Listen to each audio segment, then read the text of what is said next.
Hello everyone, welcome to Vedalaya academy. हमने unit 2 constitutional and administrative law के जितने भी टॉपिक्स थे उनको थरली कवर कर लिया था।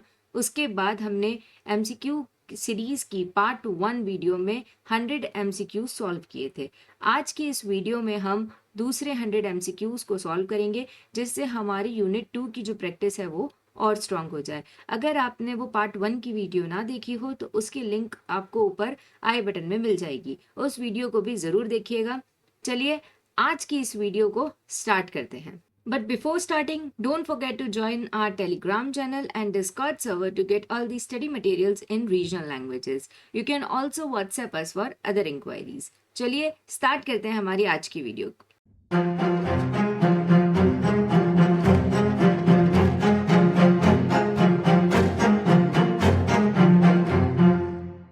आज का हमारा सबसे पहला एमसीक्यू है, which of the following statement is या are correct regarding the purpose and scope of article 18। कि आर्टिकल 18 के पर्पस एंड स्कोप के कॉन्टेक्स्ट में इनमें से कौन सा स्टेटमेंट जो है वो करेक्ट है। सबसे पहला स्टेटमेंट क्या है, it is the part of the fundamental rights under part 3। अब हमारे पार्ट 3 में क्या दिए हुए हैं, फंडामेंटल राइट्स दिए हुए हैं। कौन से आर्टिकल से, आर्टिकल 12 to 32, जिसमें से आर्टिकल 18 क्या है, अबॉलिशन ऑफ टाइटल्स। और ये किसका पार्ट है, article 14 to 18 right to equality का पार्ट है ये। तो ये स्टेटमेंट तो करेक्ट है। नेक्स्ट स्टेटमेंट क्या है, it primarily aims to protect fundamental rights directly. ये स्टेटमेंट थोड़ा सा कंफ्यूजिंग है। क्यों? क्योंकि आर्टिकल 18 फंडामेंटल राइट को प्रोटेक्ट तो करता है लेकिन डायरेक्टली प्रोटेक्ट नहीं करता। इसका मेन एम क्या है कि सोसाइटी में कोई भी हायरार्की क्रिएट ना हो टाइटल्स की वजह से। यहाँ पर सिर्फ और सिर्फ ये फोकस है कि सोसाइटी में जो है इक्वालिटी का माहौल होना चाहिए। तो ये स्टेटमेंट करेक्ट नहीं है। नेक्स्ट देखते हैं, it targets titles that create social hierarchy. ये करेक्ट है क्योंकि इसका नाम ही क्या है, अबॉलिशन ऑफ टाइटल्स। तो ये स्टेटमेंट करेक्ट है। Next, it restricts legislative and executive actions to ensure social equality. ये भी स्टेटमेंट करेक्ट है क्योंकि ये आर्टिकल लेजिस्लेटिव और एग्जीक्यूटिव के ऊपर भी एक रिस्ट्रिक्शन लगाता है कि वो भी किसी को ऐसा टाइटल नहीं देंगी जिसकी वजह से सोसाइटी में कोई हायरार्की क्रिएट हो और इनइक्वालिटी हो सोसाइटी में। तो ये भी करेक्ट है। तो आपका करेक्ट आंसर क्या होगा, ऑप्शन नंबर बी। 1, 3 and 4 जो स्टेटमेंट है वो आर्टिकल 18 के कॉन्टेक्स्ट में करेक्ट है। Option number B is the correct answer. Next MCQ 102, match the following करना है। लैंडमार्क केसेस दिए हुए हैं आर्टिकल 20 रिलेटेड और उनके प्रिंसिपल जो उस पर्टिकुलर केस में स्टैब्लिश किए गए थे। सबसे पहला केस है Maqbool Hussain versus state of Bombay. Next है Rao Shiva Bahadur Singh versus state of Vindhya Pradesh, Selvi versus state of Karnataka, Laxmipat Choraria versus state of Maharashtra.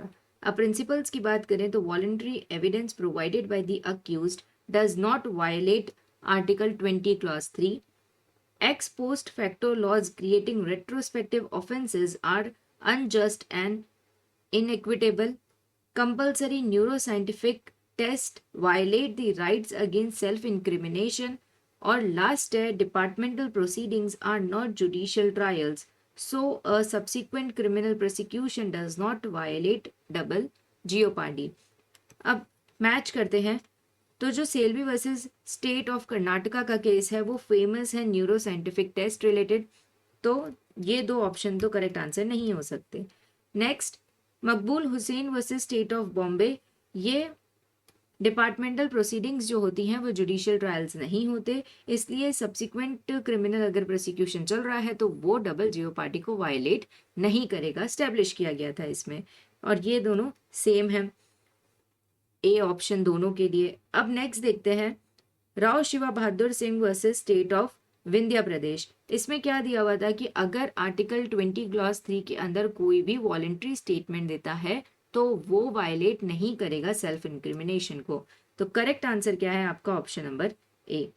Option number A is the correct answer. MCQ number 103, Supreme Court's decision in Ratanlal versus state of Punjab is a key precedent for the principle of कि जो Supreme Court का decision था Ratan Lal versus state of Punjab में, वो एक की president बना इनमें से किस प्रिंसिपल के लिए?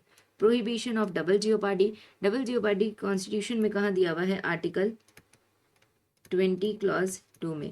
इसका क्या मतलब है? एक ही क्राइम के लिए 2 बार पनिश नहीं किया जा सकता, कि अगर कोई भी पर्सन है उसे उस क्राइम की सजा मिल चुकी है तो सेम उस क्राइम के लिए वापस से उसे प्रोसिक्यूट या उसे पनिश नहीं किया जा सकता। लेकिन जो ये केस है उसने इस प्रिंसिपल के रिलेटेड कोई बात नहीं की थी। नेक्स्ट है राइट अगेंस्ट सेल्फ इंक्रिमिनेशन, ये दिया हुआ है आर्टिकल 20 क्लॉज 3 में। इसका क्या मतलब है? आप किसी भी पर्सन को कंपेल नहीं कर सकते, मतलब फोर्स नहीं कर सकते कि वो अपने खिलाफ गवाही दे। ये जो पर्टिकुलर केस है वो इसके रिलेटेड नहीं था, तो ये दोनों ही ऑप्शन नहीं है। नेक्स्ट क्या है? Beneficial construction of ex post facto laws, ये किस में दिया हुआ है? आर्टिकल 20 क्लॉज 1 में। अब एक्स पोस्ट फैक्टो लॉज का क्या मतलब होता है? कि जब अगर वो पर्सन ने क्राइम किया था तब वो लॉ के अंदर क्राइम नहीं था तो उसको उस चीज की सजा नहीं मिल सकती, मतलब कि कोई भी नया जो लॉ बनता है उसका रेट्रोस्पेक्टिव इफेक्ट नहीं आता। लेकिन इस पर्टिकुलर केस में Ratanlal versus state of Punjab में सुप्रीम कोर्ट ने एक की प्रेसिडेंट सेट किया कि उन्होंने कहा अगर कोई भी लॉ बेनिफिट करता है किसी भी अक्यूज्ड को, जैसे कि उसकी सजा कम हो रही है या ऐसा कुछ होता है, तो वो लॉ का रेट्रोस्पेक्टिव इफेक्ट दिया जा सकता है। इसमें एक्ट कौन सा था? Probation of offenders act 1958। इसके अंदर जो ये एक्ट था वो आरोपी की सजा के बाद आया, लेकिन क्योंकि आरोपी की जो उम्र थी वो कम थी, इसलिए उस आरोपी को इस नए एक्ट का बेनिफिट दिया गया। इसे ही कहा जाता है बेनिफिशियल कंस्ट्रक्शन। तो यही आपका करेक्ट आंसर है। Ratanlal versus state of Punjab में ये प्रिंसिपल के ऊपर एक की प्रेसिडेंट सेट किया गया था by supreme court. Option number C is the correct answer. Case of Ratanlal is the classic example of principle of beneficial construction, मतलब कि आर्टिकल 20 क्लॉज 1 में दिया हुआ है जो प्रोहिबिट करता है रेट्रोस्पेक्टिव क्रिमिनल लॉ, मतलब ऐसे नए लॉज जो बनेंगे वो पुराने केसेस पे अप्लाई नहीं किए जाएंगे, उनका रेट्रोस्पेक्टिव इफेक्ट नहीं आएगा। सुप्रीम कोर्ट ने रूल किया that a law enacted after an offence that reduces the punishment या फिर प्रोवाइड कर रहा है कोई लीनियंट ऑप्शन, जैसे कि प्रोबेशन ऑफ ऑफेंडर्स एक्ट, वो अप्लाई किया जा सकता है retrospectively for the benefit of the accused. ठीक है, नेक्स्ट एमसीक्यू है एमसीक्यू नंबर 104। इनमें से कौन सा स्टेटमेंट करेक्ट है regarding the evolution of judicial interpretation of article 22? पहला स्टेटमेंट क्या है? ए गोपालन केस ने अडॉप्ट किया था narrow interpretation of personal liberty, मतलब आर्टिकल 21 का एक नैरो इंटरप्रिटेशन किया गया था और उन्होंने कहा कि जो आर्टिकल 22 है वो एक सेल्फ कंटेन्ड कोड है। इस केस में ए गोपालन केस में क्या कहा गया था कि जो आर्टिकल 21 है और 19 है वो आपस में कनेक्टेड नहीं है, मतलब किसी भी लॉ को स्पेशली आर्टिकल 14 और 19 के रीजनेबल टेस्ट से गुजरने की जरूरत नहीं है। नेक्स्ट केस आया था मानेका गांधी केस ने स्टेब्लिश किया दैट लॉ जो रिस्ट्रिक्ट करता है पर्सनल लिबर्टी उसे सेटिस्फाई करना होगा triple test of article 14, 19 and 21। यहाँ पर बात हुई थी गोल्डन ट्रायंगल की, कि कोई भी एक्ट जो किसी भी पर्सन की पर्सनल लिबर्टी को रिस्ट्रिक्ट कर रहा होगा उसे सेटिस्फाई करना होगा ट्रिपल टेस्ट जो होता है 14, 19 और 21 का, मतलब इन तीनों आर्टिकल्स के अकॉर्डिंग वो रीजनेबल होना चाहिए।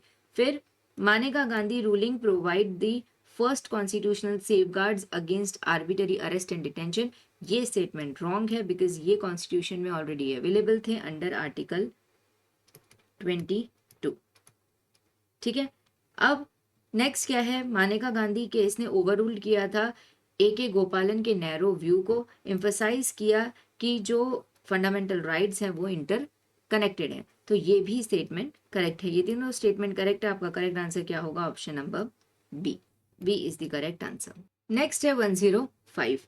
Which of the following scenarios would be considered a violation of Article 23? कि इनमें से कौन सा सिनेरियो जो है वो वायलेशन है आर्टिकल 23 का? अब आर्टिकल 23 है क्या? आर्टिकल 23 जो है वो प्रोहिबिशन लगाता है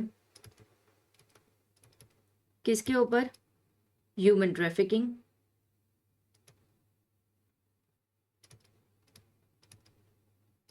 फिर फोर्स्ड लेबर, अब इसमें और क्या इंक्लूड होगा? बेगर्स या फिर बॉन्डेड लेबर्स।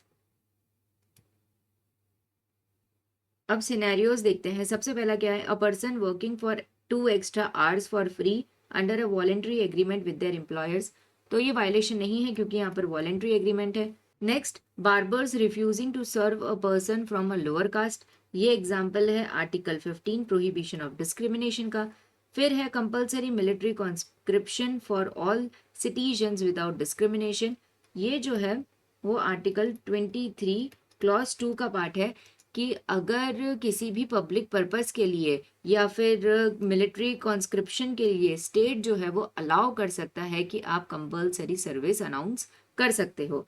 फिर a labourer working to repay a family that without receiving any wages, ये जो है वो आपका करेक्ट आंसर है।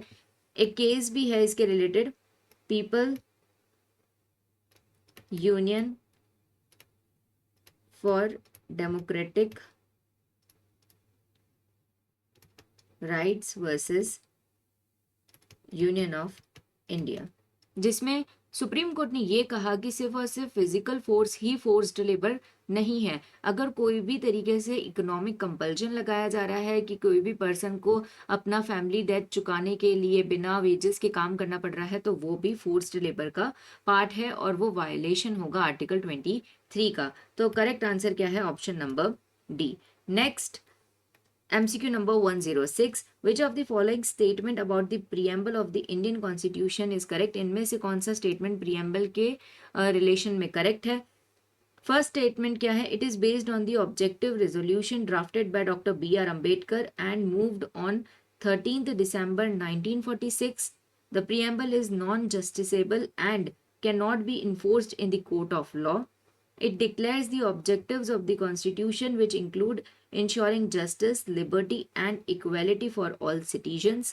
The preamble was the first part to be enacted by the Constituent Assembly. तो इनमें से कौन सा स्टेटमेंट प्रियम्बल के रिलेशन में करेक्ट होगा?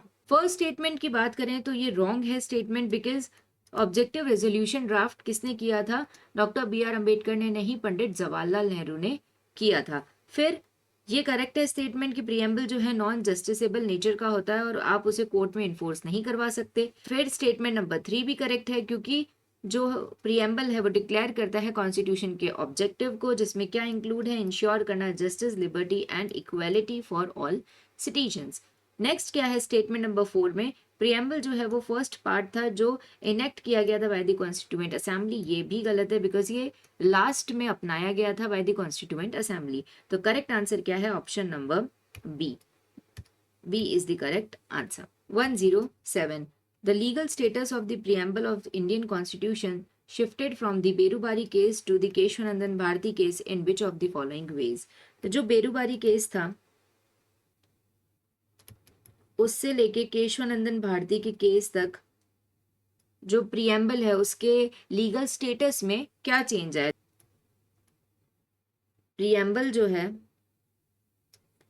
वो कॉन्स्टिट्यूशन का पार्ट नहीं है, ठीक है। और केशवानंदन भारती केस में क्या कहा गया कि जो प्रियम्बल है वो इंटीग्रल पार्ट है कॉन्स्टिट्यूशन का।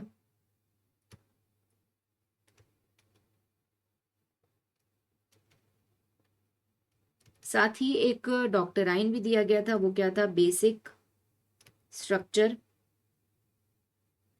डॉक्टराइन।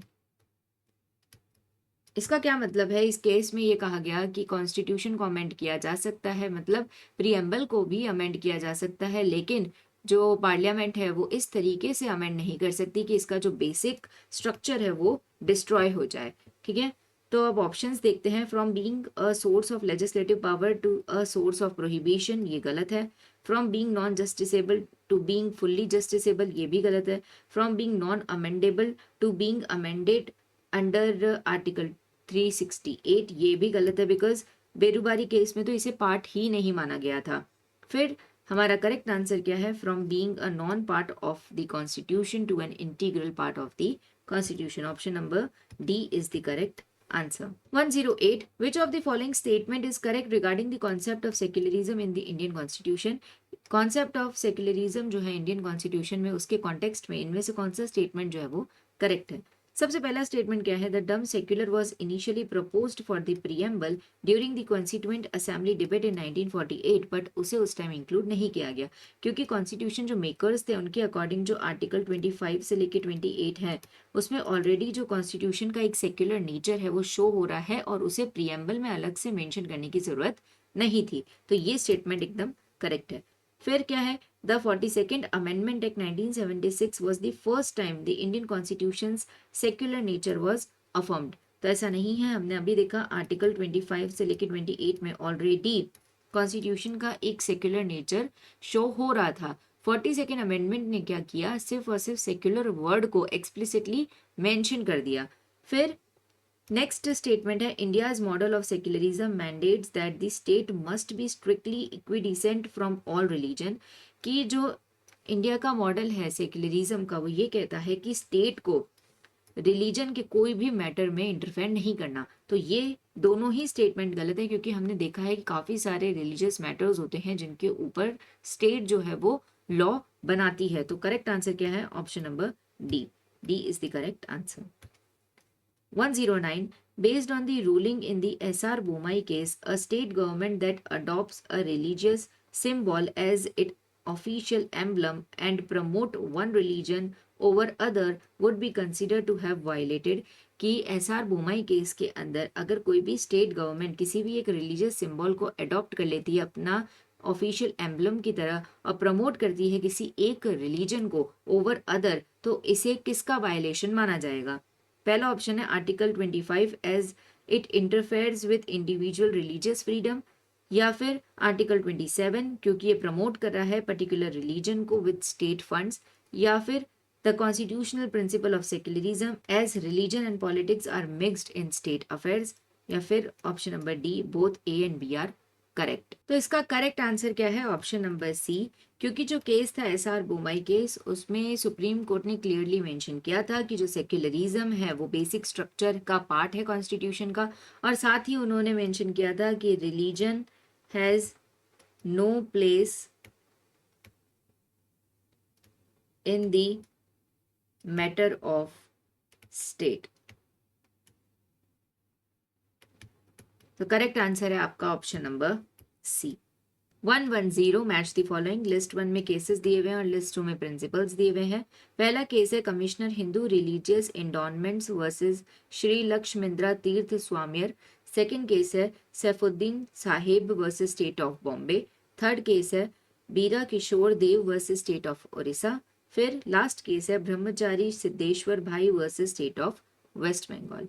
प्रिंसिपल्स की बात करें तो सबसे पहले दिया हुआ है upheld a law regulating the secular management of a temple. Second में दिया हुआ है define the criteria for a religious domination.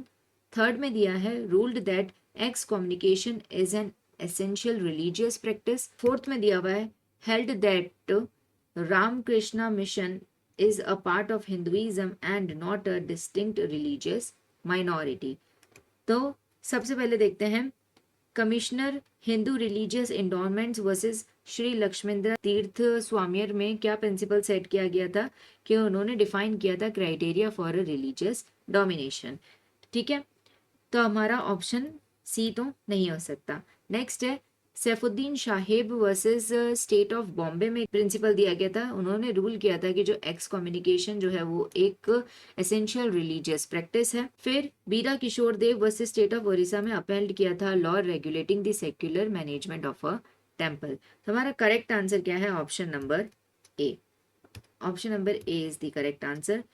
Brahmachari Siddheshwar Bhai versus state of West Bengal में प्रिंसिपल सेट किया था कि जो रामकृष्ण मिशन है वो पार्ट है हिंदुइज्म का and not a distinct religious minority. MCQ number 111।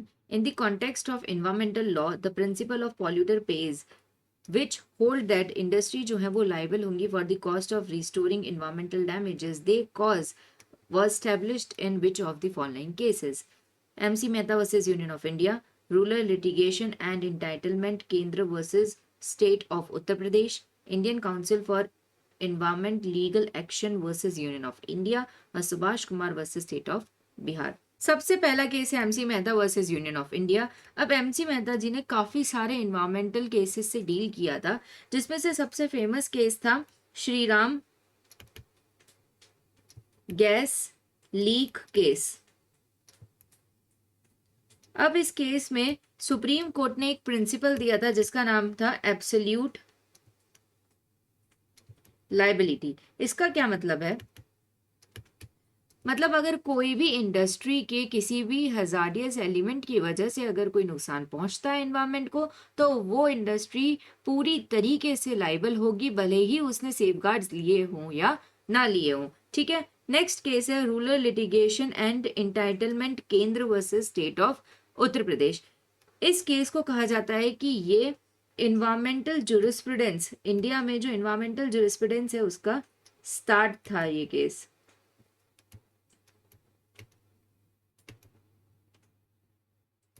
ठीक है, अब इस केस में हुआ क्या था, जो मसूरी के हिल्स थे उनके ऊपर एक इलीगल माइनिंग हो रही थी, उसके रिलेटेड ये केस था। नेक्स्ट जो केस है Indian council for environment legal action versus union of India. इस केस को बिचरी विलेज पॉल्यूशन केस भी कहा जाता है। इस केस में हुआ क्या था कि राजस्थान का एक गांव था बिचरी करके, उस जगह पर इतनी केमिकल फैक्ट्रीज हो चुकी थी कि उन्होंने जो ग्राउंड लेवल वाटर होता है उसे पूरी तरीके से पल्यूट कर दिया था।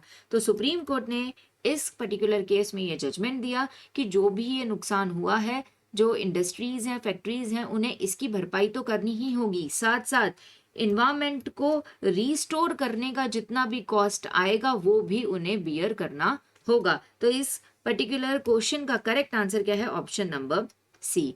हम इस केस में भी देख लेते हैं कि क्या हुआ था। तो Subhash Kumar versus state of Bihar के केस में क्या हुआ था? सुप्रीम कोर्ट ने कहा जो आर्टिकल 21 है राइट टू लाइफ में क्या इंक्लूड होगा? राइट टू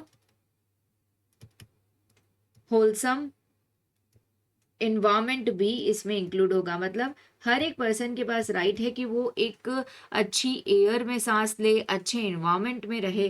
ठीक है, तो इसका करेक्ट आंसर है option number C. Next is the right to privacy was explicitly declared a fundamental right under article 21 in which of the following judgment? Shatrughan Chauhan versus union of India, Maneka Gandhi versus union of India, K Puttaswamy versus union of India, Vishakha versus state of Rajasthan. तो ये इसका correct answer नहीं है, क्योंकि ये case किससे related है?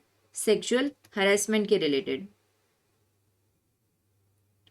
और इससे लॉ क्या आया था? गाइडलाइंस इशू की गई थी किस लॉ के अंदर? इसकी गाइडलाइंस का नाम क्या है? विशाखा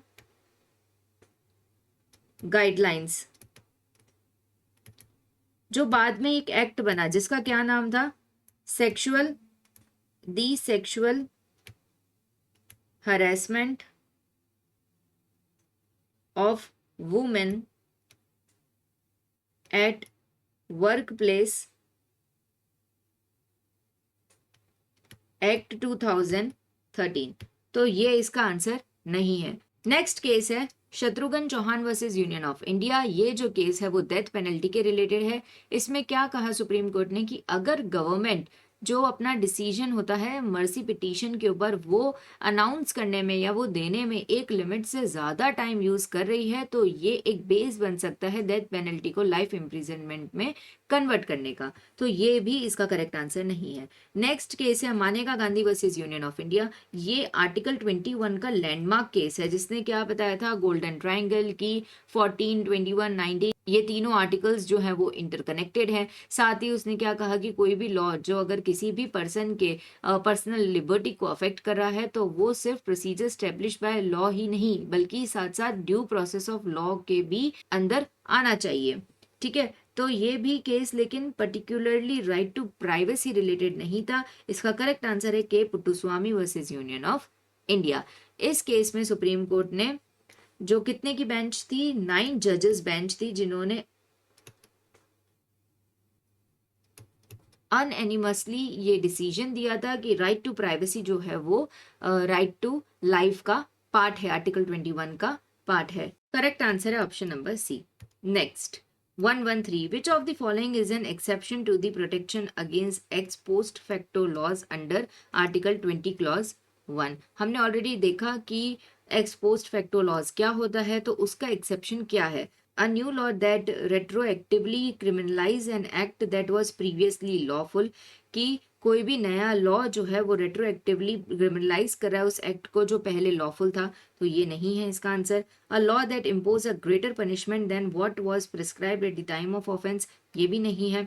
अब है a law that changes the procedure of trial such as venue और ट्रिब्यूनल।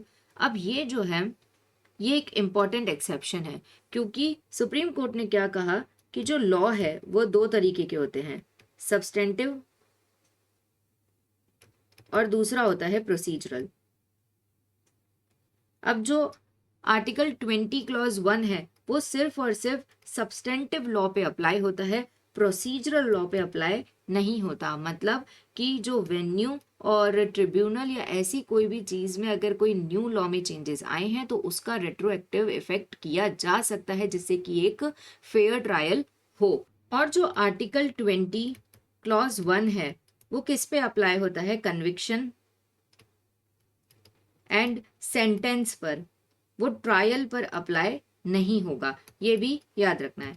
करेक्ट आंसर क्या है, option number C. 114 supreme court in DC Wadhwa versus state of Bihar ruled that the promulgation of ordinance without legislative approval is a fraud on constitution. This was to prevent the subversion of which constitutional process? सबसे पहले समझते हैं ordinance word का मतलब क्या होता है। Ordinance क्या होता है, जब पार्लियामेंट सेशन में नहीं होती और ऐसी कोई इमरजेंसी सिचुएशन क्रिएट हो जाती है जिस पे लॉ बनाना जरूरी है, तो प्रेसिडेंट के पास ये पावर दी हुई है आर्टिकल 123 में, और गवर्नर के पास ये पावर दी हुई है आर्टिकल 213 में, कि वो टेम्पररी एक लॉ क्रिएट कर सकते हैं जिसे ऑर्डिनेंस बोलते हैं। जब पार्लियामेंट सेशन में आती है तो उसे पार्लियामेंट के थ्रू पास करवाया जाना चाहिए। अगर वो पास हो जाता है तो वो लॉ बन जाता है, अदरवाइज वो सीज हो जाता है। अब अगर इस पावर का मिसयूज होने लग जाए तो क्या होगा, यही क्वेश्चन उठाया गया था DC Wadhwa versus state of Bihar के केस में। इस केस में हुआ क्या था, बिहार गवर्नमेंट ने 1967 से 1981 के बीच 256 ऑर्डिनेंस पास किए थे, और इनमें से कुछ ऑर्डिनेंस तो ऐसे थे जो 14-15 इयर्स तक चले। अब गवर्नमेंट के इस स्टेप की वजह से जो इलेक्टेड लेजिस्लेचर था उसका जो रोल था, उसका जो पावर था, वो बाईपास हो गया, क्योंकि जो ऑर्डिनेंस होते हैं वो एक टेम्पररी लॉ है। अगर आप बार बार ऑर्डिनेंस पास करके कोई भी लॉ क्रिएट कर रहे हो तो वो एग्जीक्यूटिव द्वारा बनाया गया लॉ है, बल्कि लॉ बनाने का प्राइमरी काम कॉन्स्टिट्यूशन के अकॉर्डिंग लेजिस्लेचर का है। इसका क्या मतलब है कि आप कॉन्स्टिट्यूशन के साथ फ्रॉड कर रहे हो, और इसकी वजह से जो कॉन्स्टिट्यूशनल प्रोसेस का संवर्जन किसका हो रहा है, लेजिस्लेटिव प्रोसेस का। तो करेक्ट आंसर क्या है, ऑप्शन नंबर बी। MCQ नंबर 115 The doctrine of secularism was declared a part of the basic structure of the constitution in which of the following judgment? Keshwanandan Bharti versus State of Kerala, SR Bommai versus Union of India, Indira Nehru Gandhi versus Raj Narain, L Chandra Kumar versus Union of India। ये case जो है वो tribunal के powers related case है, तो ये इसका answer नहीं है। इंदिरा नेहरू गांधी वर्सेस राज नारेन जो है वो free and fair election related case है, तो ये भी इसके रिलेटेड नहीं है। अब Kesavananda Bharati versus state of Kerala और SR Bommai versus union of India में ये जो केशवानंदन भारती का केस है वो प्राइमरी केस था, मतलब जो बेसिक स्ट्रक्चर का डॉक्ट्राइन दिया गया था उसमें सेक्युलरिज्म भी एक पार्ट था, लेकिन इसे स्ट्रॉन्ग तरीके से डॉक्ट्राइन ऑफ सेक्युलरिज्म को डिक्लेयर किया गया as a part of basic structure. वो किस केस में किया गया था, SR Bommai versus union of India के केस में। तो इसका करेक्ट आंसर है option number B. 116 in which case did the Supreme Court decriminalize consensual same-sex relations by holding that Section 377 of the Indian Penal Code was unconstitutional for violating Article 14, 15 and 21? Supreme court ने किस case में decriminalise किया consensual same sex relation को? पहला case है नलसा versus union of India. ये case किसके related है? ट्रांसजेंडर कम्युनिटी के रिलेटेड, जिसमें इन्हें थर्ड जेंडर के तौर पर रिकॉग्नाइज किया गया था और कहा गया था कि ये आर्टिकल 14, 15, 19 और 21 के अंदर प्रोटेक्टेड है, तो ये केस नहीं है। नेक्स्ट केस कौन सा है? Joseph Shine versus union of India. इस केस के अंदर जो ये 2018 में हुआ था, केस में आईपीसी सेक्शन 497 को अनकॉन्स्टिट्यूशनल कंसिडर किया गया था, तो ये भी केस नहीं है। नेक्स्ट है Saira Banu versus union of India. ये जो है वो ट्रिपल तलाक का केस है, ये केस भी 377 के रिलेटेड नहीं है। करेक्ट आंसर है नवतेज सिंह जोहर वर्सेस यूनियन ऑफ इंडिया। इसमें बेंच थी 5 जजेस की, जिन्होंने अनएनिमसली ये डिसीजन लिया कि अगर कंसेंटिंग अडल्ट हैं, 2 ऐसे अडल्ट हैं जो कॉन्सेंशुअली सेम सेक्स रिलेशन में इन्वॉल्व हो रहे हैं, तो उसे अनकॉन्स्टिट्यूशनल करना, उसे क्रिमिनलाइज करना, वो वायलेशन होगा आर्टिकल 14, 15 एंड 21 का। इस केस में उसे डीक्रिमिनलाइज किया गया था। करेक्ट आंसर है ऑप्शन नंबर डी। 117 अरेंज करना है फॉलोइंग जजमेंट्स को related to the power of parliament to amend the constitution in their correct chronological order. सबसे पहला केस दिया हुआ है Golaknath versus state of Punjab, फिर Shankari Prasad versus union of India, Kesavananda Bharati versus state of Kerala, Sajjan Singh versus state of Rajasthan. ये पूरी एक सीरीज जैसी है जो समझते हैं। सबसे पहले इस सीरीज में केस था शंकरी प्रसाद का। अब ये केस हुआ कब था? 1951 में। इस केस में क्या कहा गया कि पार्लियामेंट के पास आर्टिकल 368 के अंदर पावर है कि वो फंडामेंटल राइट्स को भी अमेंड कर सकते हैं। उनके अकॉर्डिंग उन्होंने, सुप्रीम कोर्ट ने ये जजमेंट दिया इस केस में कि जो आर्टिकल 13 है, जिसमें क्या दिया हुआ है कि अगर कोई भी लॉ इनकंसिस्टेंट है या वो कॉन्ट्रारी कर रहा है फंडामेंटल राइट्स को, तो वो अनकॉन्स्टिट्यूशनल हो जाएगा। ये सिर्फ और सिर्फ ऑर्डिनरी लेजिस्लेटिव लॉज के ऊपर अप्लाई होता है, अमेंडिंग लॉज के ऊपर अप्लाई नहीं होगा। ठीक है। फिर सेकंड केस आता है Sajjan Singh versus state of Rajasthan का केस, जो कब हुआ था? 1965 में। इस केस में भी जो शंकरी प्रसाद का केस था, उसका जजमेंट था, उसे अपहेल्ड किया गया। ठीक है। फिर आया next Golaknath versus state of Punjab का केस। ये one of the landmark case बना, जो कब आया? 1967 में। इस केस में 6/5 की मेजॉरिटी से ये जजमेंट दिया गया कि जो ऊपर के जो केसेस थे उनमें जो ये कहा गया था कि फंडामेंटल राइट्स को भी अमेंड कर सकता है पार्लियामेंट, वो पावर अब पार्लियामेंट के पास नहीं था इस केस के जजमेंट के बाद। मतलब कि पार्लियामेंट के पास पावर नहीं है कि वो फंडामेंटल राइट्स को अमेंड कर सके। इस केस में क्या कहा गया कि जो फंडामेंटल राइट्स हैं वो क्या है? ट्रांसीडेंटल नेचर के हैं और साथ ही साथ वो क्या है? इनअमेंडेबल है।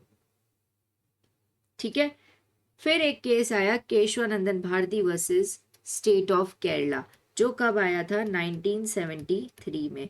इस केस में गोलकनाथ केस का जो जजमेंट था उसको पार्शली ओवरटर्न किया गया और 13 जजेस की बेंच थी और मेजॉरिटी क्या थी? 7/6 की मेजॉरिटी से एक डॉक्टराइन पास हुआ, बेसिक स्ट्रक्चर डॉक्टराइन, जिसमें ये कहा गया कि पार्लियामेंट जो है पूरे के पूरे कॉन्स्टिट्यूशन को अमेंड कर सकती है, लेकिन वो ऐसे अमेंड नहीं कर सकती कि जो कॉन्स्टिट्यूशन का बेसिक स्ट्रक्चर है वो डिस्ट्रॉय हो जाए। ठीक है। तो इस केस में आया कि पार्लियामेंट के पास पावर है कि वो फंडामेंटल राइट्स को भी अमेंड कर सकते हैं। तो इस सीरीज का क्रोनोलॉजिकल ऑर्डर क्या होगा? सबसे पहले शंकरी प्रसाद केस, तो वो 1951 में आया था। सबसे पहला है 2, ये ऑप्शन नहीं होंगे। फिर है साजन सिंह केस मतलब 4, आपका करेक्ट आंसर है option number A.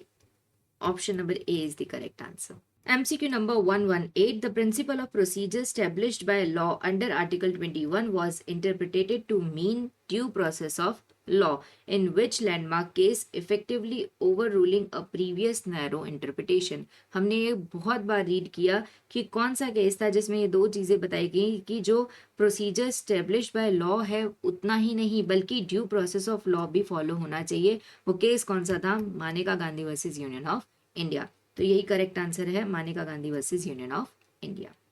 Next 119, match the following cases दिए हुए हैं और उससे एसोसिएटेड आर्टिकल्स दिए हुए हैं। AK Roy versus union of India, MR Balaji versus state of Mysore, Hussainara Khatoon versus state of Bihar और Naresh Mirajkar versus state of Maharashtra. यहाँ पर एसोसिएटेड आर्टिकल्स कौन से हैं? Article 123 ordinance making power, article 21 right to speedy trial, article 12 definition of state और आर्टिकल 15 रिजर्वेशन। तो ये जो केस है Hussainara Khatoon versus state of Bihar, वो किसके रिलेटेड है? राइट टू स्पीडी ट्रायल, वो भी किनके? जो अंडर ट्रायल जो प्रिजनर्स थे उनके रिलेटेड ये केस था। तो ऑप्शन नंबर बी और ऑप्शन नंबर सी तो नहीं है। नेक्स्ट देखते हैं MR Balaji versus state of Mysore, ये जो केस है वो किसके रिलेटेड था? रिजर्वेशन के रिलेटेड। फिर AK Roy versus union of India जो केस था वो था ऑर्डिनेंस मेकिंग पावर के रिलेटेड। और Naresh Mirajkar versus state of Maharashtra जो केस था वो था डेफिनेशन ऑफ स्टेट के रिलेटेड। तो करेक्ट आंसर है option number A. Question 120, assertion and reason. Assertion में क्या दिया हुआ है? Supreme court in Vishakha versus state of Rajasthan laid down a set of guidelines to prevent sexual harassment at the workplace, जिनको क्या कहा गया? विशाखा गाइडलाइंस। और उसी पर एक एक्ट बना, वो एक्ट क्या था? The sexual harassment of women at workplace prevention prohibition redressal act 2013।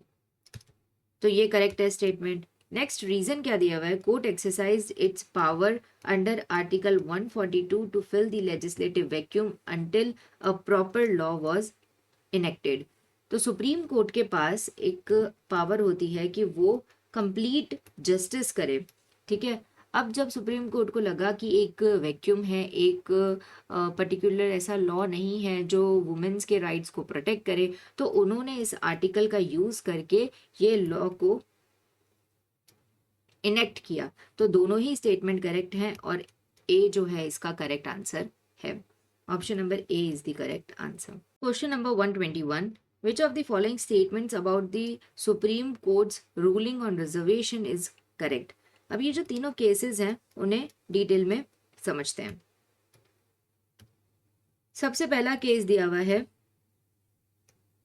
Indira Sawhney versus union of India. अब ये केस आया कब था? 1992 में। इस केस को और किस नाम से जाना जाता है? मंडल कमीशन केस। अब इस केस में होता क्या है? सुप्रीम कोर्ट एक डिसीजन देती है। वो क्या डिसीजन था? कि reservation is not permissible in promotions. कि जो रिजर्वेशन है वो इनिशियल अपॉइंटमेंट पे अप्लाई होगा, प्रमोशन पे अप्लाई नहीं होगा। अब इसको चेंज करने के लिए पार्लियामेंट ने क्या किया? कुछ अमेंडमेंट लाए, जैसे कि 77th अमेंडमेंट 1995, जिसमें आर्टिकल 16 क्लॉज 4A को ऐड किया गया और ये कहा गया कि प्रमोशन में भी रिजर्वेशन अप्लाई हो सकता है, ठीक है। फिर एक केस आया, नेक्स्ट केस था M Nagaraj versus union of India. अब ये केस कब आया था? 2006 में। इस केस में जो ये अमेंडमेंट पास हुआ था, इसकी वैलिडिटी के लिए ये केस किया गया। तो सुप्रीम कोर्ट ने इसकी वैलिडिटी को अपहेल्ड किया और ये कहा कि प्रमोशन जो है उसमें भी रिजर्वेशन अप्लाई हो सकता है। लेकिन उन्होंने क्या किया, रीजनेबल कुछ गाइडलाइंस दी, जैसे कि प्रमोशन में रिजर्वेशन लगाने से पहले स्टेट को कुछ चीजें देखनी होंगी। क्या? सबसे पहली बैकवर्डनेस ऑफ क्लास। सेकंड क्या देखने कहा? इनएडिक्वेट representation. And third, overall efficiency of administration. Third case का नाम था जर्नैल सिंह वर्सेस लक्ष्मी नारायण गुप्ता। इस केस में जो ये कंडीशंस दी गई थी उनको चैलेंज किया और ये कहा कि जो ये बैकवर्डनेस ऑफ द क्लास है, ये जो कंडीशन है वो गलत है। तो सुप्रीम कोर्ट ने कहा कि जो ये बैकवर्डनेस है ये गलती से ऐड की गई कंडीशन है, क्योंकि जो बैकवर्डनेस का टैग दिया गया है SC ST को, वो उनके जो डेवलपमेंट उनका नहीं हो पाया है उसकी वजह से मिला है, जिसके लिए अलग से डेटा कलेक्ट करने की ज़रूरत नहीं है। लेकिन जो ये सेकेंड और थर्ड कंडीशन है उसके लिए डेटा कलेक्ट करने की ज़रूरत है और ये जो दो कंडीशन है वो फुलफिल होनी ही चाहिए। तो अब हम ये फॉलोइंग स्टेटमेंट्स को रीड करते हैं। सबसे पहले दिया हुआ है Indira Sawhney versus union of India permitted reservation in promotion. क्या परमिट किया था? हमने देखा पहले केस में परमिट नहीं किया था, ये स्टेटमेंट गलत है। ठीक है, तो आपका करेक्ट आंसर ही 2 और 3 होगा, क्योंकि बाकी सब स्टेटमेंट में 1 इन्वॉल्व है। स्टिल रीड करते हैं। M Nagaraj versus union of India held that reservation in promotions जो है परमिशेबल है, बट इफ अगर कुछ स्पेसिफिक कंडीशंस मीट होंगी। ये हमने रीड किया, कौन सी 3 कंडीशंस हमने रीड की थी, वो कंडीशंस फुलफिल होनी चाहिए। फिर केस है Jarnail Singh versus Lakshmi Narayan Gupta held that backwardness test जो था SC ST के प्रमोशन के लिए जो लेट डाउन किया गया था एम नागराज के केस में टू बी पर इनक्यूरेम, मतलब नॉर्मल लैंग्वेज में समझें तो गलती से ऐड किया हुआ।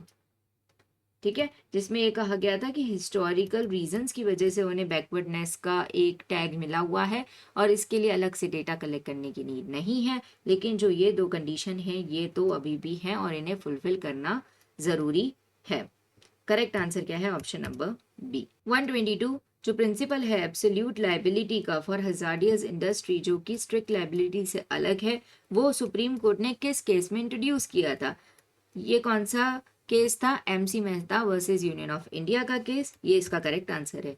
जो ये केस है union carbide corporation versus union of India, ये कौन सा केस है? भोपाल गैस लीक का केस, और इस पे एब्सोल्यूट लाइबिलिटी अप्लाई की गई थी, लेकिन सबसे पहले उसको इंट्रोड्यूस सुप्रीम कोर्ट ने MC Mehta versus union of India के केस में किया था। 123 विच of the following statements is a correct reflection of the evolution of the interpretation of Article 14 by the Supreme Court. पहला स्टेटमेंट क्या है? The arbitrariness test was established in state of West Bengal versus Anwar Ali सरकार। इस case में reasonable classification के ऊपर focus किया था सुप्रीम कोर्ट ने। नेक्स्ट है EP Royappa versus state of Tamil Nadu expanded article 14 to include the arbitrariness test. ये स्टेटमेंट करेक्ट है बिकॉज इस केस में सुप्रीम कोर्ट ने रीजनेबल क्लासिफिकेशन के साथ साथ जो आर्बिटरीनेस का टेस्ट है उसके ऊपर भी फोकस किया था। अब जो ये स्टेटमेंट है the principle of rational nexus with the object of the act, वो इंट्रोड्यूस किया गया था state of West Bengal versus Anwar Ali Sarkar case में, ना कि Maneka Gandhi versus union of India के केस में।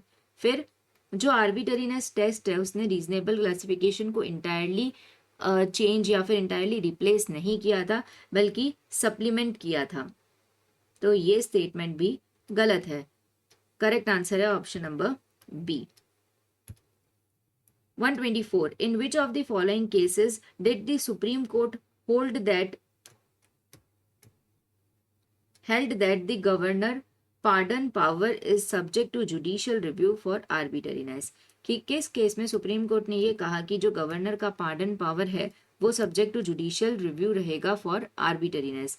त्रिवेणी Ben versus state of Gujarat, Kehar Singh versus union of India, K M Nanavati versus state of Bombay, इरुपु Sudhakar versus government of AP. Triveni Ben versus state of Gujarat में क्या कहा गया कि अगर मेर्सी पिटीशन के ऊपर कोई भी डिसीजन देने में गवर्नमेंट अनड्यू डिले कर रही है तो ये बेस बन सकता है डेथ पेनल्टी को चेंज करने के लिए लाइफ इम्प्रिजनमेंट में।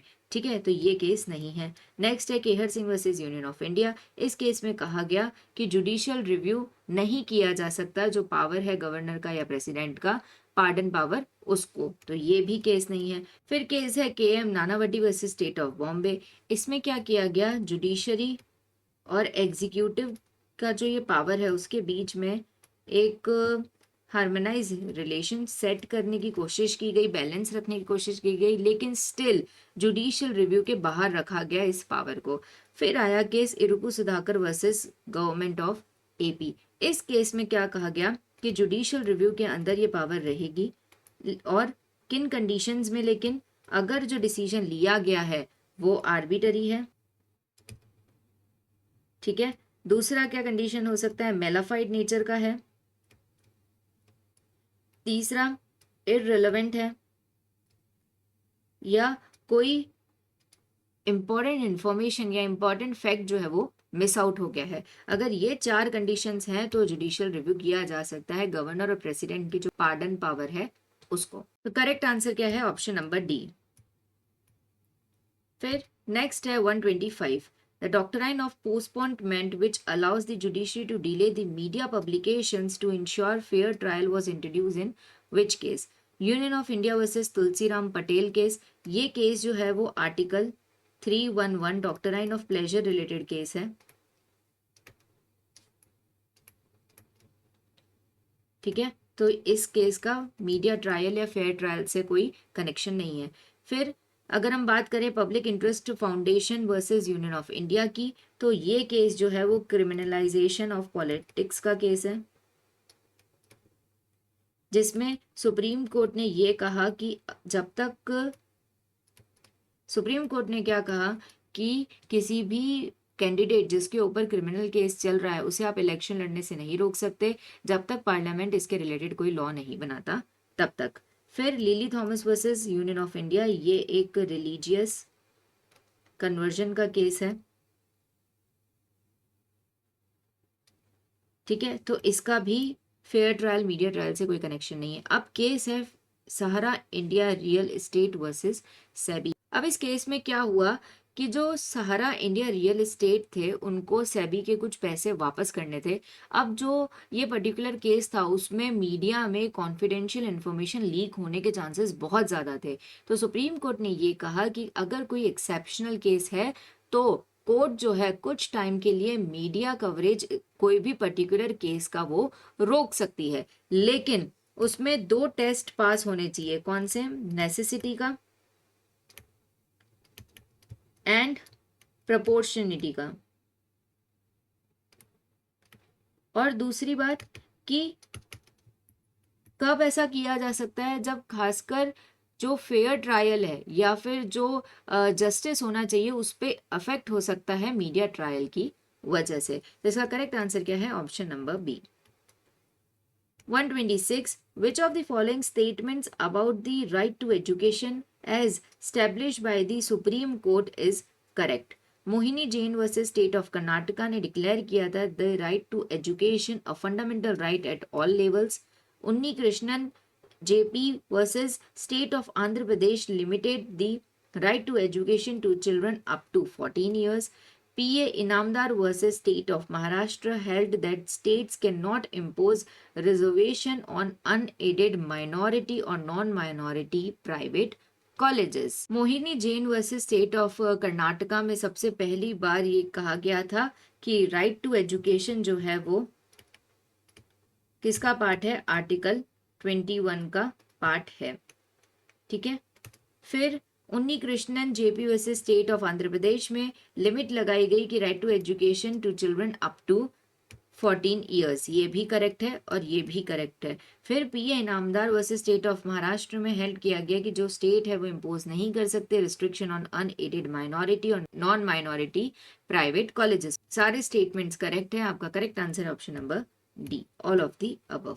127. The Supreme Court in Ram Javaya Kapoor versus State of Punjab established a key principle regarding the relation between the executive and legislative branch. What was this principle? तो Ram Jawaya Kapur versus state of Punjab के case में क्या हुआ था कि जो पंजाब सरकार थी उन्होंने जो स्कूल बुक्स थी उसका जो पब्लिकेशन होता है उसको अपने अंडर लेने की बात की थी। तो पिटिशनर ने ये फाइल किया कि ये जो काम है वो बिना किसी एक पर्टिकुलर एक्ट को बनाए नहीं किया जा सकता, और इस केस में सुप्रीम कोर्ट ने आर्टिकल 50 के अंदर सेपरेशन ऑफ पावर में एक जजमेंट पास किया जो क्या था कि एग्जीक्यूटिव पावर जो है वो को एक्सटेंसिव है लेजिस्लेटिव पावर के, और अगर कोई भी पॉलिसी फॉर्मुलेशन या फिर ऐसे किसी काम के लिए जो है स्पेसिफिक लेजिस्लेशन की जरूरत नहीं होती अगर उसे एक्सरसाइज करना है तो। करेक्ट आंसर है option number B. 128. In the which of the following cases Supreme Court held that President's clemency power under Article 72 is exercised on the advice of central government and is binding on the President? Triveni Bain versus State of Gujarat, Kehar Singh versus Union of India, Maru Ram versus Union of India, Union of India versus Balbir Singh. ये दोनों ही case हम already discuss कर चुके हैं और उनमें ऐसा कुछ भी मेंशन नहीं था। फिर union of India versus Balbir Singh जो था वो सर्विस और मिलिट्री ट्रिब्यूनल रिलेटेड केस था। तो ये भी इसका आंसर नहीं है। इसका करेक्ट आंसर क्या है? मारू Ram versus union of India. इस केस में कहा गया था कि जो गवर्नर और प्रेसिडेंट का जो पार्डन पावर है वो एक्सरसाइज किया जाएगा on the advice of central government या स्टेट गवर्नमेंट और वो बाइंडिंग होगा। करेक्ट आंसर है option number C. 129. Match the following cases और प्रोनाउंसमेंट्स दिए हुए हैं। Sarla Mudgal versus union of India, John Vallamattom versus union of India, R.C. Cooper versus Union of India, Bent Coleman versus Union of India. Pronouncements क्या है? Freedom of press in part of Article 19 Clause 1 Subclause A. Emphasize the need for a uniform civil code. Section 118 of the Indian Succession Act was struck down. Fundamental rights are interrelated. तो जो Sarla Mudgal versus union of India का case है वो UCC से related है। ठीक है। फिर John Vallamattom versus union of India का जो केस है उसने section 118 of the Indian succession act was struck down.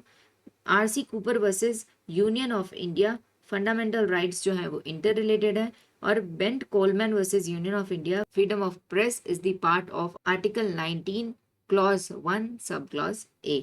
Correct answer है option number A. 130. Supreme court in SR Bomai versus Union of India laid down guidelines to prevent the misuse of which constitutional provision? हमने जब emergency का unit read किया था तो हमने क्या देखा था? SR बोमाई का जो केस है वो किस इमरजेंसी से रिलेटेड है?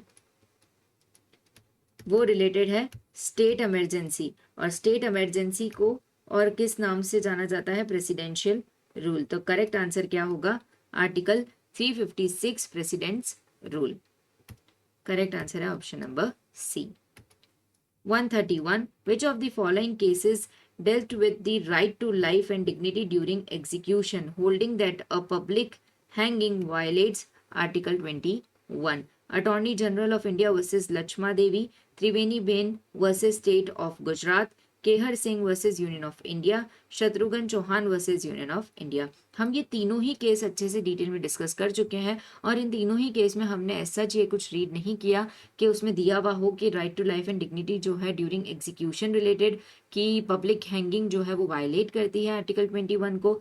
तो ये तीनों ही ऑप्शंस गलत है। करेक्ट आंसर क्या है? Option number A is the correct answer. अब इस केस में हुआ क्या, जो राजस्थान हाई कोर्ट थी उसने एक वुमेन को पनिशमेंट दी कि उसे जो डेथ पेनल्टी दी जाएगी वो पब्लिकली दी जाएगी। तो सुप्रीम कोर्ट ने इस डिसीजन को रद्द किया और ये कहा कि जो पब्लिक एग्जीक्यूशन है, पब्लिक हैंगिंग जो है वो वायलेट करेगी आर्टिकल 21 को, और जब भी फांसी की सजा दी जाए तो वो प्राइवेट में और पूरी डिग्निटी के साथ दी जाए, जिससे कि जो पर्सन था उसकी डिग्निटी हर्ट ना हो। तो इसका करेक्ट आंसर है option number A. 132 match the following cases दिए हैं और यहाँ पर principles Olga Tellis versus Bombay municipal corporation.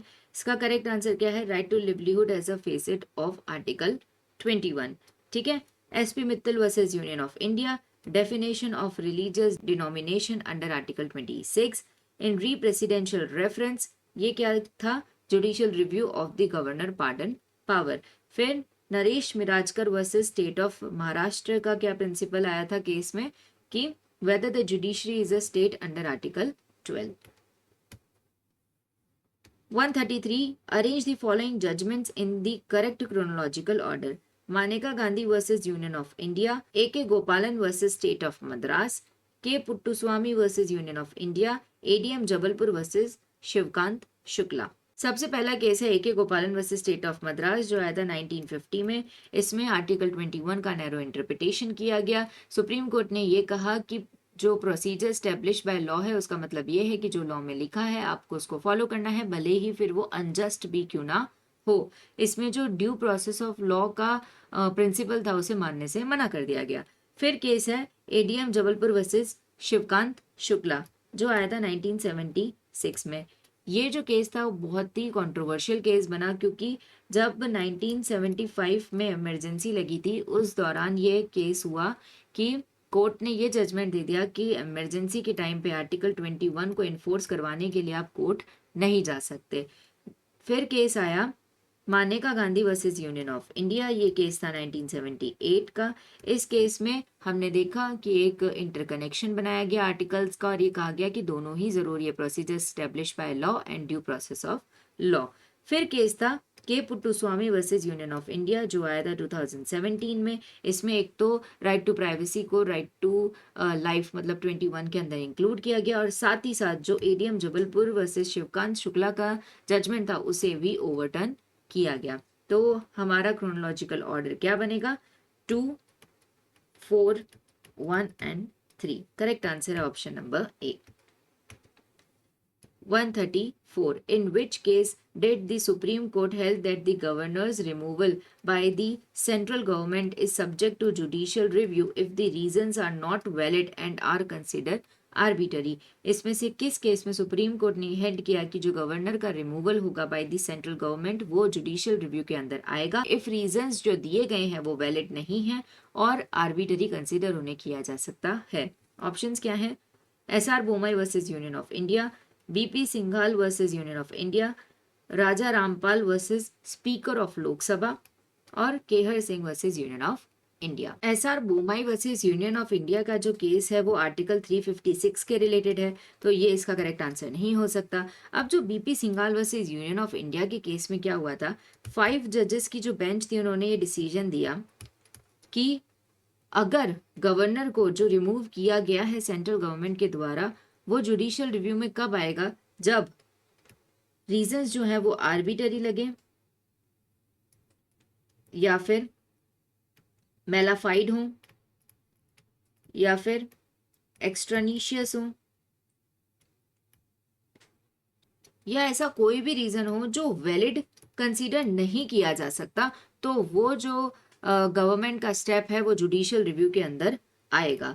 ठीक है। राजा रामपाल वर्सेस स्पीकर लोकसभा का जो केस था वो किस रिलेटेड था, कैश फॉर क्वेरी।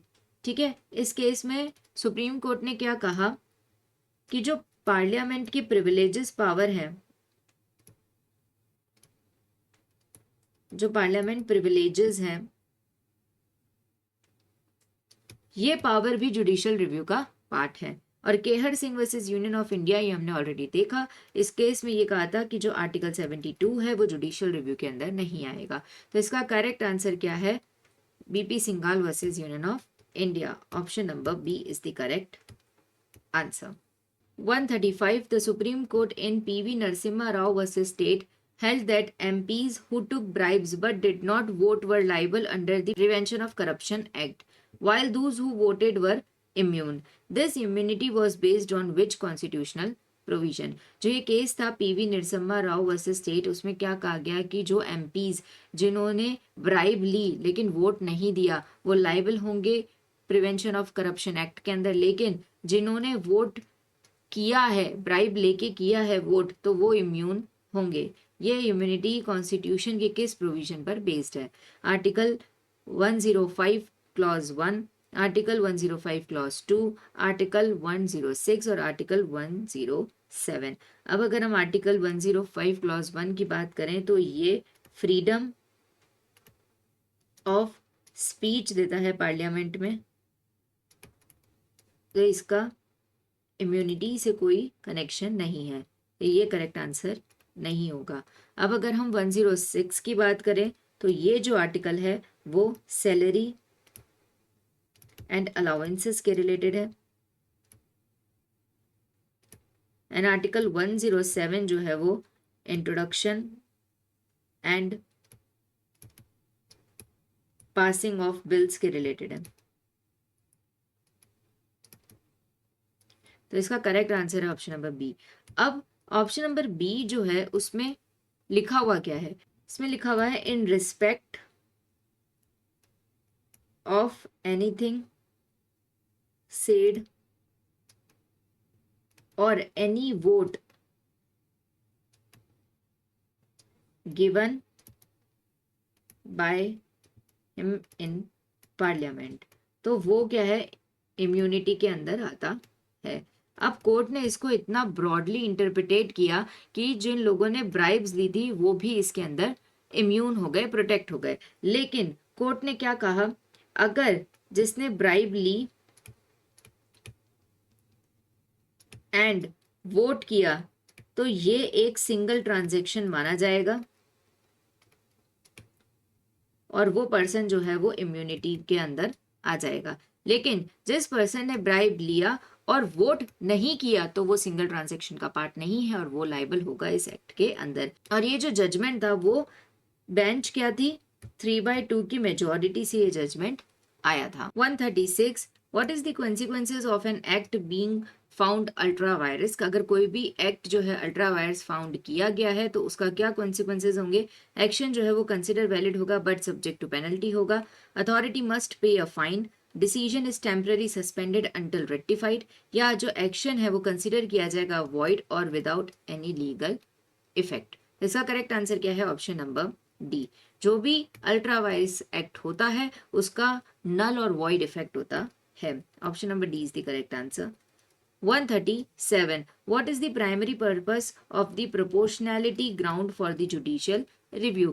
जो judicial review में proportionality का ground है उसका primary purpose क्या था? इंश्योर करना कि जो administrative decisions हैं वो strictly reasonable हों, कन्फाइन करना discretionary power को to means proportionate to the intended objective, to ensure that कि जितने भी एडमिनिस्ट्रेटिव एक्शंस हैं वो रेशनल हों, या एलिमिनेट करना need for courts to review administrative action. इसका आंसर क्या है? Option number B. प्रोपोर्शनैलिटी का क्या मतलब होता है कि जो डिसीजन लिया गया है उसके लिए जो मीन्स यूज हुए हैं वो ऑब्जेक्टिव के कनेक्शन में होने चाहिए। प्रोपोर्शनैलिटी जो टेस्ट है वो 4 स्टेप्स में है।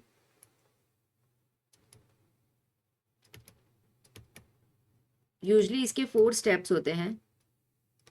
सबसे पहला क्या है? सबसे पहला है लेजिटिमेट एम होना चाहिए। दूसरा सूटेबिलिटी। तीसरा नेसेसिटी एंड चौथा बैलेंसिंग। ठीक है। 138. Which of the following is not a factor court consider when evaluating proportionality in punishment? कि कौन सा फैक्टर इनमें से कोर्ट कंसिडर नहीं करती जब वो इवेल्युएट करती है प्रोपोर्शनैलिटी को in punishment? Gravity of the offence करते हैं, ऑफेंडर पॉलिटिकल एफिलिएशन ये कंसिडर कोर्ट नहीं करती। ऑफेंडर पर्सनल कैरेक्टरिस्टिक्स ये कोर्ट कंसिडर करती है, और केस स्पेसिफिक सर्कमस्टेंसेस भी कोर्ट कंसिडर करती है। तो करेक्ट आंसर है option number B. 139 what is the Wednesbury principle. ये केस हमने पार्ट 1 में काफी डिटेल में समझा है। अगर आपने वो वीडियो नहीं देखी हो तो आपको उसकी लिंक आई बटन में मिल जाएगी। इसके ऑप्शंस क्या हैं? Decisions must be based on a reasonable belief, decision must consider all relevant factors, decision जो है वो इतना absurd है that no sensible authority could have made them are unreasonable, फिर decision must be based on some material evidence. हमने read किया था वेडनसबरी principal में एक चीज थी कि जो डिसीजन लिया गया है वो इतना absurd है कि कोई भी सेंसिबल अथॉरिटी उस डिसीजन को नहीं लेती। तो इसका करेक्ट आंसर है option number C. 140 irrationality is defined as a decision that is, एक डिसीजन वो इरेशनल कब होगा? जब वो मेयरली मैटर ऑफ ओपिनियन है, या अनरीजनड है, लैक करता है ऑब्स्टेंसिबल लॉजिक, और has no comprehensible justification, made with proper reasoning but incorrect conclusion, based on the authority's personal preference. तो इसका करेक्ट आंसर क्या होगा? इरेशनैलिटी, एक डिसीजन को एक इरेशनल कब कहा जा सकता है? जब वो अनरीजनड हो, लैक करता हो एक लॉजिक को, और उसमें कोई भी कॉम्प्रिहेंसिबल जस्टिफिकेशन ना हो। 141 when can a court review an authority's decision for an error of law. कब कोर्ट जो है किसी अथॉरिटी के डिसीजन को रिव्यू कर सकती है एरर ऑफ लॉ के लिए? When a decision is based on an error of fact, जब डिसीजन जो है वो किस पे बेस्ड है? एरर ऑफ फैक्ट पे। When a error is apparent on the face of record, जब वो error जो है वो apparent है face of records पे। When a court act as an appellate body, जब court act कर रही है as an appellate body, या फिर when the authority provides detailed evidence to the court, की जब authority ने provide किए हैं court को detailed evidence। कब कर सकती है? जब error जो है वो apparent है on the face of the record। Correct answer क्या है? B. 142 what is the total number of items in the union list.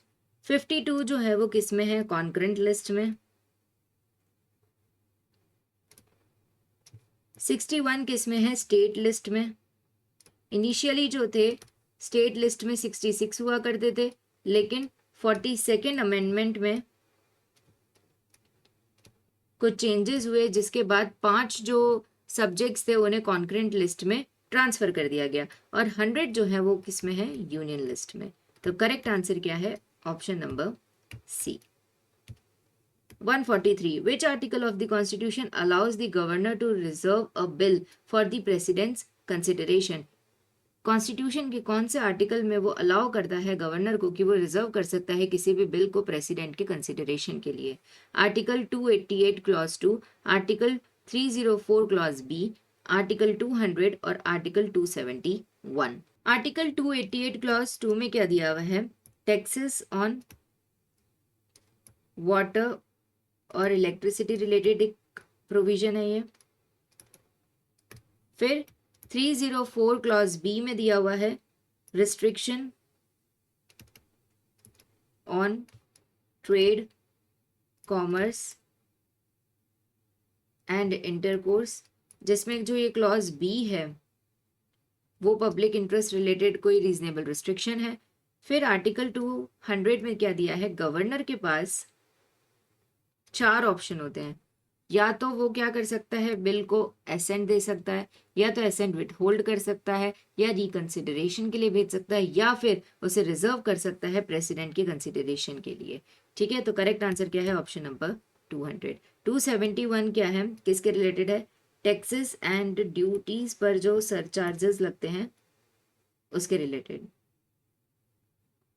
ठीक है, करेक्ट आंसर क्या है आपका? Option number C. 144 which article pertains to the establishment of finance commission. Article 268, 275, 280 या 293। अब 268 article किससे डील करता है? 268 आर्टिकल डील करता है duties levied by union but appropriated and collected by state। तो ये करेक्ट आंसर नहीं है। अब आर्टिकल 275 डील करता है grants from union to state, तो ये भी करेक्ट आंसर नहीं है। अब है आर्टिकल 280 डील करता है फाइनेंस कमीशन से। करेक्ट आंसर क्या है? ऑप्शन नंबर सी। 293 किससे डील करता है? तो आर्टिकल 293 डील करता है बोरोइंग बाय स्टेट से। ठीक है, करेक्ट आंसर क्या है? Option number C. 145 the zonal councils are chaired by the union home minister and coordinated regional state corporation. This is a key feature of corporative federalism, unitary government, parliamentary sovereignty या judicial review. Judicial review इसका part नहीं है। अब parliamentary sovereignty मतलब parliament के पास highest power होती है law बनाने का, वो भी नहीं है। यूनिटरी गवर्नमेंट मतलब जो पावर है वो सारा यूनियन के पास सेंटर्ड है, ये भी नहीं है। इसका करेक्ट आंसर है कॉर्पोरेटिव फेडरलिज्म। इसका क्या मतलब होता है? जब कोई भी नेशनल इंटरेस्ट को अचीव करने के लिए जब स्टेट गवर्नमेंट और यूनियन गवर्नमेंट साथ मिलकर काम करते हैं तो उसे कहते हैं cooperative federalism. Correct answer is option number A. 146 under article 304 clause B state जो है वो इम्पोज कर सकती है reasonable restrictions on public services, trade and commerce, financial grants या फिर अपॉइंटमेंट ऑफ गवर्नर। हमने अभी देखा 304 बी का आर्टिकल क्या था? ट्रेड, कॉमर्स और इंटरकोर्स रिलेटेड। करेक्ट आंसर क्या है? Option number B. 147 which of the following is not a type of dispute that falls under the original jurisdiction of supreme court. इनमें से क्या जो है ओरिजिनल जुरिस्डिक्शन के अंडर फॉल नहीं करेगा सुप्रीम कोर्ट के? Dispute between government of India and one or more states, dispute between two or more states, dispute between government of India and private company या फिर dispute between the government of India and a state on one side and the other state on other side. Government जो related disputes होते हैं, government या फिर government versus state हो, तो वो सब ओरिजिनल जुरिस्डिक्शन में आता है, लेकिन प्राइवेट कंपनी रिलेटेड कोई भी चीज original jurisdiction of the supreme court में नहीं आती। इसका करेक्ट आंसर क्या है? Option number C. अब ये आर्टिकल किस में दिया हुआ है? आर्टिकल 131 में ओरिजिनल जुरिस्डिक्शन जो है सुप्रीम कोर्ट का वो दिया हुआ है। ठीक है। 148 अंडर द ओरिजिनल जुरिस्डिक्शन के अंडर कोई भी डिस्प्यूट जो अराइज हो रहा है from the pre constitution treaties और एग्रीमेंट, उन्हें एक्सक्लूड कर दिया गया है किस प्रोविजन द्वारा? आर्टिकल 131 खुद ने, आर्टिकल 131 के किसी प्रोविजन ने, कोई सेपरेट लॉ जो पार्लियामेंट ने बनाया उसने, या फिर judgement of the supreme court. तो किसने एक्सक्लूड किया है dispute arising from the pre constitution treaties और एग्रीमेंट? तो उसका करेक्ट आंसर है option number B. B is the correct answer. 149 which of the following is not a ground for a criminal appeal to the Supreme Court under Article 134 clause 1? इनमें से क्या ground नहीं है criminal appeal के लिए supreme court के अंदर?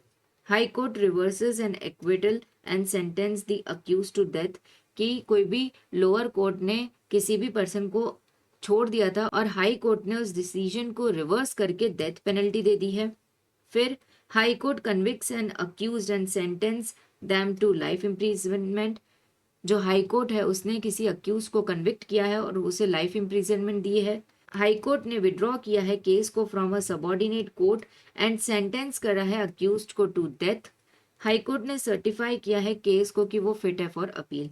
तो इसमें सिर्फ ऑप्शन नंबर बी ही है जिसमें ऐसा दिया हुआ है कि हाई कोर्ट ने किसी एक अक्यूज को कन्विक्ट किया है और सेंटेंस किया है उसको लाइफ इम्प्रिजनमेंट के लिए। तो इस केस में आप सुप्रीम कोर्ट पे नहीं जा सकते क्रिमिनल अपील के लिए आर्टिकल 134 क्लॉज 1 के अंदर। करेक्ट आंसर है option number B. 151 in the context of contempt power in the Delhi judicial service association versus state of Gujarat case, it was ruled that कि जो आर्टिकल 129 है वो सिर्फ और सिर्फ लिमिटेड नहीं है सिविल कंटेम्प्ट, क्रिमिनल कंटेम्प्ट या सुप्रीम कोर्ट्स ओन कंटेम्प्ट या कंटेम्प्ट ऑफ अ सिंगल जज। करेक्ट आंसर क्या है? लिमिटेड नहीं है सिर्फ और सिर्फ सुप्रीम कोर्ट के खुद के कंटेम्प्ट, बल्कि but includes all subordinate courts.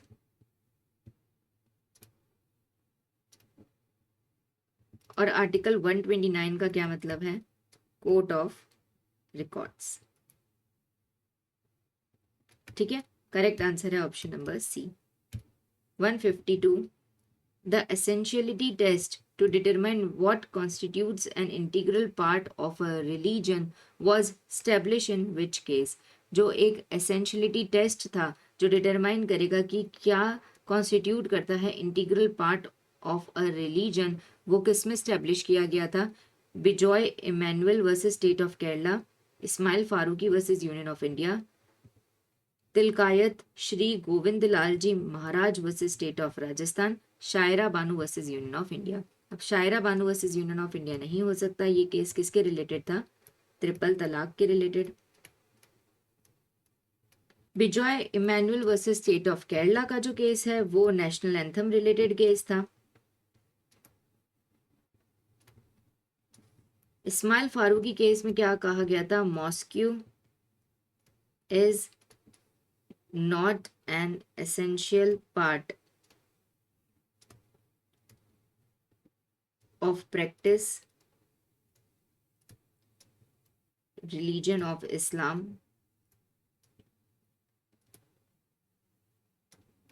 ये भी इसका करेक्ट आंसर नहीं है। इस क्वेश्चन का करेक्ट आंसर है शिरूर मुट केस। ठीक है, इस केस में ये जो प्रिंसिपल है वो सबसे पहले अप्लाई किया गया था। 153 the Shayara Bano versus union of India triple talaq case held that triple talaq क्या था? एसेंशियल प्रैक्टिस है इस्लाम की, वैलिड कस्टम जो कोई प्रोटेक्ट होना चाहिए अंडर आर्टिकल 25, अनकॉन्स्टिट्यूशनल था जो वायलेट करा था आर्टिकल 14 और 21 को, या फिर एक सोशल प्रैक्टिस थी जो स्टेट रेगुलेट नहीं कर सकता। तो इसका करेक्ट आंसर क्या है? Option number C. 154 which article of the constitution guarantees collective rights to religious denomination? इनमें से कौन सा आर्टिकल जो है कॉन्स्टिट्यूशन का गारंटी करता है collective rights to religious denomination? 25, 26, 27 और 28। अब आर्टिकल 25 में क्या दिया हुआ है? Freedom of conscience to free practice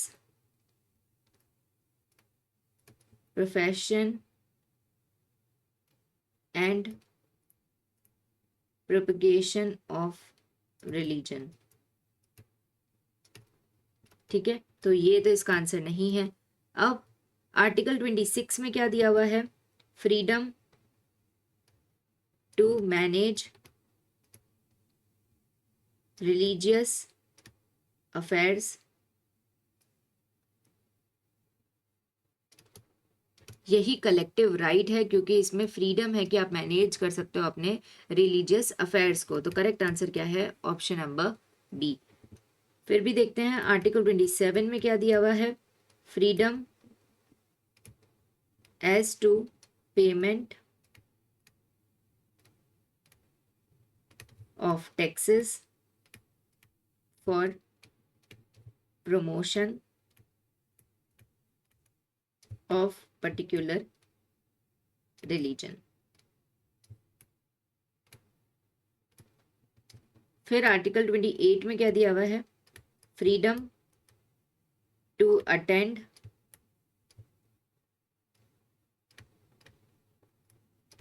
eight religious instruction and worships in education institutes। ठीक है, करेक्ट आंसर क्या है आपका? Option number B. According to in re noise pollution case what was one of the directives issued to curb noise pollution? जो ये case था इनमें से क्या डायरेक्शन दिया गया था? बैन कर दिया गया सारे रिलीजियस एक्टिविटीज को, ये गलत है। रिस्ट्रिक्ट किया गया लाउड स्पीकर और ड्रम्स को between 10 PM to 6 AM। Prohibit किया गया the use of all musical instrument, ये भी गलत है। बैन किए गए सारे रिलीजियस सेरेमनीज, ये भी गलत है। करेक्ट आंसर है आपका option number B. 156 constitutional term religion जो है वो कहीं पर भी डिफाइन नहीं है कॉन्स्टिट्यूशन में, तो इसका मीनिंग किस पे छोड़ दिया गया? पार्लियामेंट पे, जुडिशरी पे, प्रेसिडेंट पे, या फिर रिलीजियस कम्युनिटीज पे खुद पर? तो इसका डिसीजन जो है वो किस पे छोड़ा गया? जुडिशरी के ऊपर छोड़ दिया गया। फिर 157, which of the following is not a right guaranteed to a religious denomination under article 26? इनमें से कौन सा राइट जो है आर्टिकल 26 में नहीं दिया गया है? To own and acquire movable property, कि आप ओन कर सकते हो, एक्वायर कर सकते हो मूवेबल प्रॉपर्टी, ये दिया गया है। फिर to administer property in accordance with law, कि आपको प्रॉपर्टी एडमिनिस्टर करनी होगी अकॉर्डेंस विद लॉ, ये भी दिया गया है। फिर to manage its own religious affair, ये भी दिया गया है। तो क्या नहीं दिया है? To establish and administer educational institute without any legal oversight, ये पॉसिबल ही नहीं है। तो ऑप्शन नंबर डी जो है वो आपका करेक्ट आंसर होगा। 158, in bicameral states a bill is considered passed if the legislative council delays it for more than, कि bicameral states में बिल जो है वो पास कंसिडर किया जाता है इफ लेजिस्लेटिव काउंसिल उसको डिले कर दे, कितने दिन से? 1 महीना, 3 महीना, 6 महीने या 12 महीने? तो इसका करेक्ट आंसर क्या है? 3 months. Correct answer is 3 months. और ये प्रोविजन दिया हुआ है आर्टिकल 197 में। Next 159, which amendment act specified that a split in a party does not exempt member from disqualification under the anti defection law? सबसे पहले समझते हैं एंटी डिफेक्शन लॉ है क्या। तो ये लॉ इंट्रोड्यूस किया गया था 1985 में। अब इस लॉ का ऑब्जेक्टिव क्या था? जो मेंबर्स या एमपी एमएलएज जो होते हैं वो एक पार्टी से दूसरी पार्टी में जाते हैं, उस पर रोक लगाना। लेकिन इसमें एक लूप होल था जो बहुत ज़्यादा एक्सप्लॉइट किया गया। अब जो ये एंटी डिफेक्शन लॉ जो थे वो इंट्रोड्यूस किए गए थे 52nd अमेंडमेंट में, ठीक है। उस अमेंडमेंट में 10th शेड्यूल को ऐड किया गया कॉन्स्टिट्यूशन में, और साथ ही साथ इसमें प्रॉब्लम क्या हुई कि इस 10th शेड्यूल का जो 3rd पैराग्राफ था उसमें एक ऐसा प्रोविजन था जिसमें यह लिखा हुआ था कि स्प्लिट अगर होता है तो जो पार्टी में एक पार्टी से दूसरी पार्टी जाने की परमिशन है, और इसे बहुत ज़्यादा एक्सप्लॉइट किया गया। अब 91st अमेंडमेंट में जो ये स्प्लिट वाली कंडीशन थी, ये जो 3rd पैराग्राफ था उसे निकाल दिया गया। इसका मतलब जो एक्सप्लॉइटेशन थी उसे खत्म करने के लिए अमेंडमेंट लाया गया 91st अमेंडमेंट, कि जो split in a party does not exempt members from disqualification under the anti defection laws. तो इसका करेक्ट आंसर है option number C. 160, the 0R in parliament proceeding is held. जो 0R होता है पार्लियामेंट की proceeding में वो कब होता है? After the question hour, before the question hour, at the end of the day sitting, during the break between session. तो इसका करेक्ट आंसर क्या है? After the question hour. तो 0R में होता क्या है कि बिना किसी नोटिस के मेंबर्स जो हैं वो पब्लिक इंपॉर्टेंस रखने वाले जो इमरजेंसी टॉपिक है वो उठा सकते हैं। 161, who can file a petition for quo warranto. Quo warranto की पिटीशन कौन फाइल कर सकता है? ओनली अ पर्सन जो कि पर्सनली अग्रीव्ड है, सिर्फ और सिर्फ गवर्नमेंट ऑफिशियल, कोई भी पर्सन इफ अगर वो पर्सनली अग्रीव्ड नहीं है तो भी, only a family member of the person. Quo warranto का मतलब क्या होता है? कोवेरेंटो मतलब बाय व्हाट अथॉरिटी। और इस रिट की सबसे अच्छी खासियत यही है कि इसे कोई भी पर्सन फाइल कर सकता है, इवन इफ वो पर्सनली अग्रीव्ड हो या नहीं हो। इसे PIL का एग्जाम्पल भी कहा जाता है, ठीक है। करेक्ट आंसर है option number C. 162, which case is known as the habeas corpus case where the Supreme Court controversially held that writ should be suspended during the emergency? Bhim Singh versus State of Jammu and Kashmir, ADM Jabalpur versus Shivkant Shukla, Neelbatti Behra versus State of Orissa, Kanu Sanyal versus district magistrate.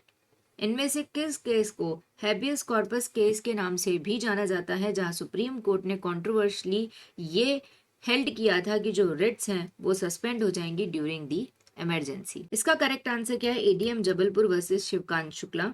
इस case को habeas corpus का case कहा जाता है। अब इस case में हुआ क्या था, 1975 में जो इमरजेंसी डिक्लेयर हुई थी तो सुप्रीम कोर्ट ने 4/1 की मेजॉरिटी से ये जजमेंट दिया कि 21 आर्टिकल जो है वो इमरजेंसी के टाइम पे सस्पेंड हो जाएगा। तो किसी भी पर्सन के पास writ of habeas corpus file करने का राइट नहीं बचेगा। तो इस तरीके से सुप्रीम कोर्ट ने इस जजमेंट की वजह से जो पब्लिक ऑफिशियल्स थे उन्हें एक बहुत ज़्यादा बड़ी पावर दे दी कि वो किसी को भी इमरजेंसी के टाइम पे अपनी कस्टडी में ले सकते हैं, और इस चीज़ को जुडिशियल रिव्यू से भी बाहर रखा गया। तो इसका करेक्ट आंसर क्या है? Option number B. 163 which writ is described as the first security of civil liberty. इनमें से किस रिट को कहा जाता है first security of civil liberty? Mandamus का क्या मतलब होता है? We command. सर्शरेरी का मतलब to be certified. Habeas corpus का मतलब होता है you must have the body. And quo warranto का मतलब होता है बाय व्हाट अथॉरिटी। तो इनमें से क्या डिस्क्राइब की जाती है as a first security for civil liberty? तो करेक्ट आंसर है option number C, habeas corpus. 164 Article 37 states that directive principles are enforceable in court of law, not enforceable, partially enforceable या only enforceable during the emergency। तो DPSP जो होते हैं वो enforceable nature के नहीं होते। ठीक है, तो करेक्ट आंसर क्या है? Not enforceable in court। 165 Which of the following is not a principle of policy outlined in Article 39? इनमें से क्या जो है वो आर्टिकल 39 में मेंशन नहीं है? Adequate means of livelihood for all citizens, ये दिया हुआ है आर्टिकल 39A में। Prevention of concentration of wealth, ये दिया हुआ है आर्टिकल 39 क्लॉज C में। Promotion of cottage industry in rural areas, ये दिया है आर्टिकल 43 में। और equal pay for equal work for both men and women दिया हुआ है आर्टिकल 39 क्लॉज D में। तो करेक्ट आंसर क्या है? Option number C. 166 Which case is a key judgment related to the promotion of public health under Article 47? इनमें से कौन सा जजमेंट जो है वो रिलेटेड है to the promotion of public health under article 47? PUCL versus union of India, Vincent Panikurlangara versus union of India, Indira Sawhney versus union of India, MC Mehta versus union of India. MC Mehta versus union of India जो है वो environmental case के related है।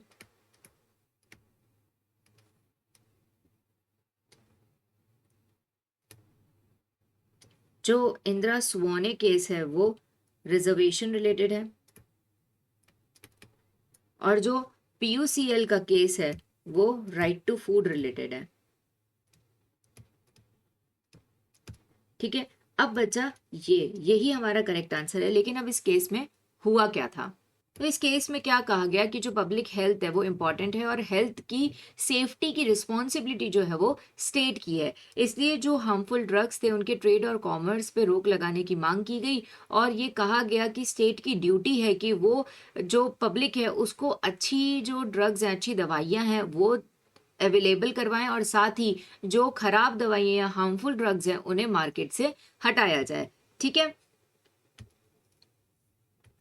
167 In which landmark case did the Supreme Court first rule that fundamental rights have primacy over DPSP, declaring that laws contravening fundamental rights are void? इनमें से किस case में supreme court ने सबसे पहले ये रूल दिया कि जो फंडामेंटल राइट्स हैं उनकी प्राइमेसी होती है ओवर डीपीएसपी और जो भी लॉ फंडामेंटल राइट्स को कॉन्ट्रावेन करते हैं वो वॉइड होंगे। IC Golaknath versus state of Punjab, Kesavananda Bharati versus state of Kerala, Minerva Mills versus union of India और state of Madras versus Champakam Dorairajan case में। इसका करेक्ट आंसर क्या है? Option number D. अब इस केस में हुआ क्या था, मद्रास हाईकोर्ट ने एक रिजर्वेशन रिलेटेड जजमेंट दिया था, ठीक है। अब इस रिजर्वेशन रिलेटेड जो जजमेंट था, मद्रास सरकार ने कहा कि ये डीपीएसपी के रिलेटेड स्पेशली आर्टिकल 46 में ये जो जजमेंट दिया गया है वो वैलिड है। पर सुप्रीम कोर्ट ने क्या कहा कि जो फंडामेंटल राइट्स होती हैं वो सुपीरियर होंगी, वो सुप्रीम है डीपीएसपी के कंपैरिजन में, और डीपीएसपी को लागू करने के लिए फंडामेंटल राइट्स का आप वायलेशन नहीं कर सकते। और इसीलिए सबसे पहला फर्स्ट कॉन्स्टिट्यूशन अमेंडमेंट एक्ट आया,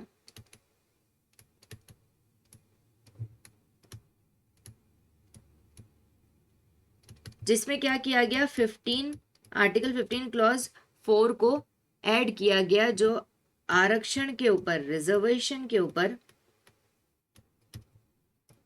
स्पेशल प्रोविजन था। 168 the doctrine that fundamental rights are sacrosanct, sacrosanct मतलब प्योर, ठीक है, and can not be curtailed by laws implementing DPSP was established in which case, किस केस में ये कहा गया था कि जो फंडामेंटल राइट्स हैं वो प्योर है और कोई भी दूसरा जो लॉ है उन्हें क्रूटेल्ड नहीं कर सकता अगर डीपीएसपी को इम्प्लीमेंट करते वक्त। तो इसका करेक्ट आंसर क्या है? IC Golaknath versus state of Punjab. इस केस में क्या कहा गया था कि जो फंडामेंटल राइट्स हैं वो क्या है, ट्रांसेंडेंट और सैक्रोसेंट हैं, और पार्लियामेंट के पास पावर नहीं है कि वो फंडामेंटल राइट्स को अमेंड करे, क्योंकि वो क्या है, कॉन्स्टिट्यूशनली अनअमेंडेबल, ठीक है। अब इस चीज से डील करने के लिए कॉन्स्टिट्यूशन में क्या लाया गया, 24th and 25th constitutional amendment को लाया गया। 169 25th अमेंडमेंट 1971 में इंट्रोड्यूस किया गया आर्टिकल 31C, प्रोटेक्ट करने के लिए लॉज जो इम्प्लीमेंट कर रहे थे which to specific DPSP from legal challenges, 44, 45, 39B, 39C, 40 and 43 या 48 एंड 48A। तो 44 आर्टिकल क्या है, यूनिफॉर्म सिविल कोड, और 45 में क्या दिया हुआ है कि जो 6 साल से छोटे बच्चे होते हैं उनके लिए फ्री एंड कंपलसरी एजुकेशन। अब 39B में क्या दिया है, 39B बात करता है एलोकेशन ऑफ रिसोर्सेज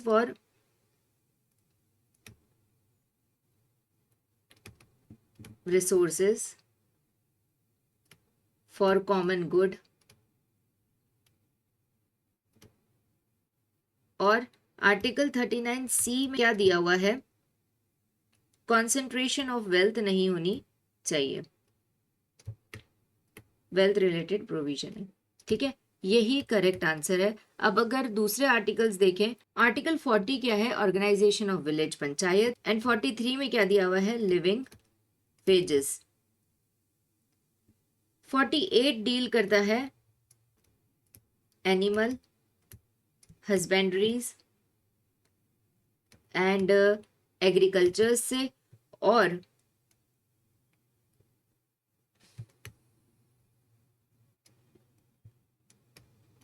48 डील करता है एनिमल हस्बेंडरीज एंड एग्रीकल्चर से, और आर्टिकल 48A डील करता है एनवायरमेंट रिलेटेड, ठीक है। करेक्ट आंसर है option number B. 170 which of the following is a result of the judicial evolution of the relation between fundamental rights and DPSP? The primacy of fundamental right is absolute and has never been challenged. फिर second में दिया हुआ है the two are seen as complementary and mutually supportive parts of the constitution. Court जो है अब treat करती है डीपीएसपी को फुल्ली जस्टिसेबल राइट की तरह। पार्लियामेंट के पास अनलिमिटेड पावर है कि वो अमेंड कर सकते हैं फंडामेंटल राइट्स को just because to implement DPSP. Correct answer क्या है? दोनों को अब म्यूचुअली सपोर्टिव की तरह देखा जाता है कि वो सपोर्टिव पार्ट्स हैं कॉन्स्टिट्यूशन के और कॉम्प्लीमेंट करते हैं एक दूसरे को। 171 स्वर्ण Singh committee was formed to recommend the inclusion of which part of the constitution। जो स्वर्ण सिंह कमेटी थी वो फॉर्म की गई थी किस पार्ट को ऐड करने के लिए कॉन्स्टिट्यूशन में? Fundamental right, DPSP, fundamental duties या प्रीएम्बल? करेक्ट आंसर क्या है? Fundamental duties. 172 which of the following recommendations of the स्वर्ण सिंह कमेटी जो था वो एक्सेप्ट नहीं किया गया था बाय द गवर्नमेंट? इंट्रोड्यूस करना एक separate chapter on fundamental duties, make a law to impose penalty for non-compliance, making citizen aware of their obligation, ensuring duties जो है वो कॉम्प्लीमेंट करे फंडामेंटल राइट्स को। तो स्वर्ण सिंह कमेटी ने एक अपने रिकमेंडेशंस में एक रिकमेंडेशन दी थी कि आपको लॉ बनाना चाहिए जो इम्पोज करे पेनल्टीज इफ अगर कोई फंडामेंटल ड्यूटीज का नॉन कंप्लायंस करे तो, लेकिन गवर्नमेंट ने उसे एक्सेप्ट नहीं किया। तो करेक्ट आंसर है option number B. 173 Which of the following is true regarding president power to grant pardons for a sentence by the court martial? ये exclusive है to the president. It does not affect the authority of armed force officer to act on the court martial sentence. It is subject to judicial review on the merits. फिर it can only be used after all appeals are exhausted. तो इसका correct answer क्या है? Option number B. 174 president का जो clemency power है वो एक एग्जीक्यूटिव फंक्शन है, एक्सरसाइज किया जाएगा on the aid and advice of supreme Court of India, parliament, council of minister या वाइस प्रेसिडेंट। तो इसका करेक्ट आंसर क्या होगा? प्रेसिडेंट का जो क्लीमेंसी पावर है वो एग्जीक्यूटिव फंक्शन है, लेकिन किसकी एडवाइस और एड चाहिए होगी? काउंसिल ऑफ मिनिस्टर्स की। 175 if a member of a state legislature is elected president, अगर कोई स्टेट लेजिस्लेटिव का जो मेंबर था उसे इलेक्ट कर लिया गया एज अ प्रेसिडेंट, तो उसकी जो सीट थी लेजिस्लेचर में उसका क्या होगा? उसे रिजाइन करना होगा from legislature before being elected. They can hold both office concurrently. They are deemed to have vacate their seat on the date they enter the president's office. The seat is suspended till the end of their presidential term. तो इसका correct answer क्या होगा? Option number सी, कि उनकी जो seat है वो deem कर ली जाएगी कि वो वेकेट हो चुकी है ऑन द डे वो प्रेसिडेंट ऑफिस में एंटर करेंगे। और ये किस आर्टिकल में दिया हुआ है? कॉन्स्टिट्यूशन के आर्टिकल 59 क्लॉज 1 में। ठीक है। 176 what is the maximum duration for which a state emergency president's rule can be extended with repeated parliamentary approval? Maximum कितने टाइम तक के लिए आप स्टेट इमरजेंसी डिक्लेयर कर सकते हो? 6 months, 1 year, 3 years या indefinitely? अब इसका करेक्ट आंसर क्या है? Option number C, 3 years।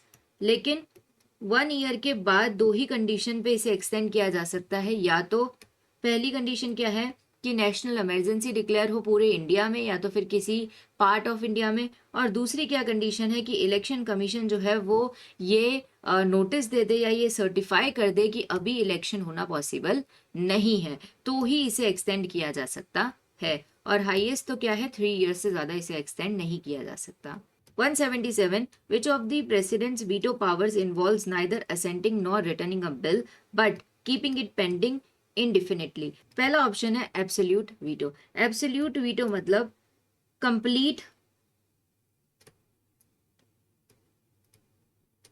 Completely उसको डिनाई कर दिया है।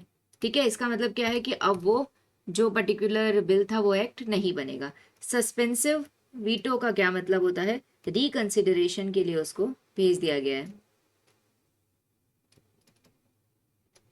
क्वालिफाइड वीटो जो है वो इंडिया में एप्लीकेबल नहीं है। पॉकेट वीटो का क्या मतलब होता है? जब ना ही असेंट दिया जाएगा ना ही बिल को रिटर्न किया गया है बट उसे पेंडिंग रख दिया गया है। तो करेक्ट आंसर क्या है? Pocket veto. 178 what is the final outcome if जो बिल रिटर्न किया था प्रेसिडेंट ने रिकंसिडरेशन के लिए वो वापस पार्लियामेंट पास कर दे विद और विदाउट अमेंडमेंट? अगर रिकंसिडरेशन में प्रेसिडेंट ने कोई चीज भेजी थी वो वापस से पार्लियामेंट पास कर दे विद और विदाउट अमेंडमेंट, तो प्रेसिडेंट को वो एसेंट देना ही पड़ेगा, ठीक है, वो बाइंडिंग हो जाएगा, प्रेसिडेंट उसे वापस से रिकंसिडरेशन में नहीं भेज सकते। करेक्ट आंसर है option number B. 179. Supreme Court's decision in Minerva Miles versus Union of India held that national emergency declaration is subject to, कि सुप्रीम कोर्ट ने जो डिसीजन दिया था Minerva Mills versus union of India में, उसने ये held किया कि जो नेशनल इमरजेंसी डिक्लेरेशन है वो सब्जेक्ट टू क्या है, approval by the special majority of the parliament, judicial review for mala fide grounds, consent of all state governments या रेफरेंडम बाय द पब्लिक। तो इसका करेक्ट आंसर क्या है कि सुप्रीम कोर्ट ने जो जजमेंट दिया था Minerva Mills versus union of India में, उसमें यह कहा गया कि जो नेशनल इमरजेंसी डिक्लेरेशन है वो सब्जेक्ट टू जुडिशियल रिव्यू होगी इफ अगर मेलाफाइड ग्राउंड्स पर डिक्लेयर की गई है तो। 180. When a governor reserves a state bill for the president's consideration and the president directs the governor to return it, what happen if state legislature repass the bill?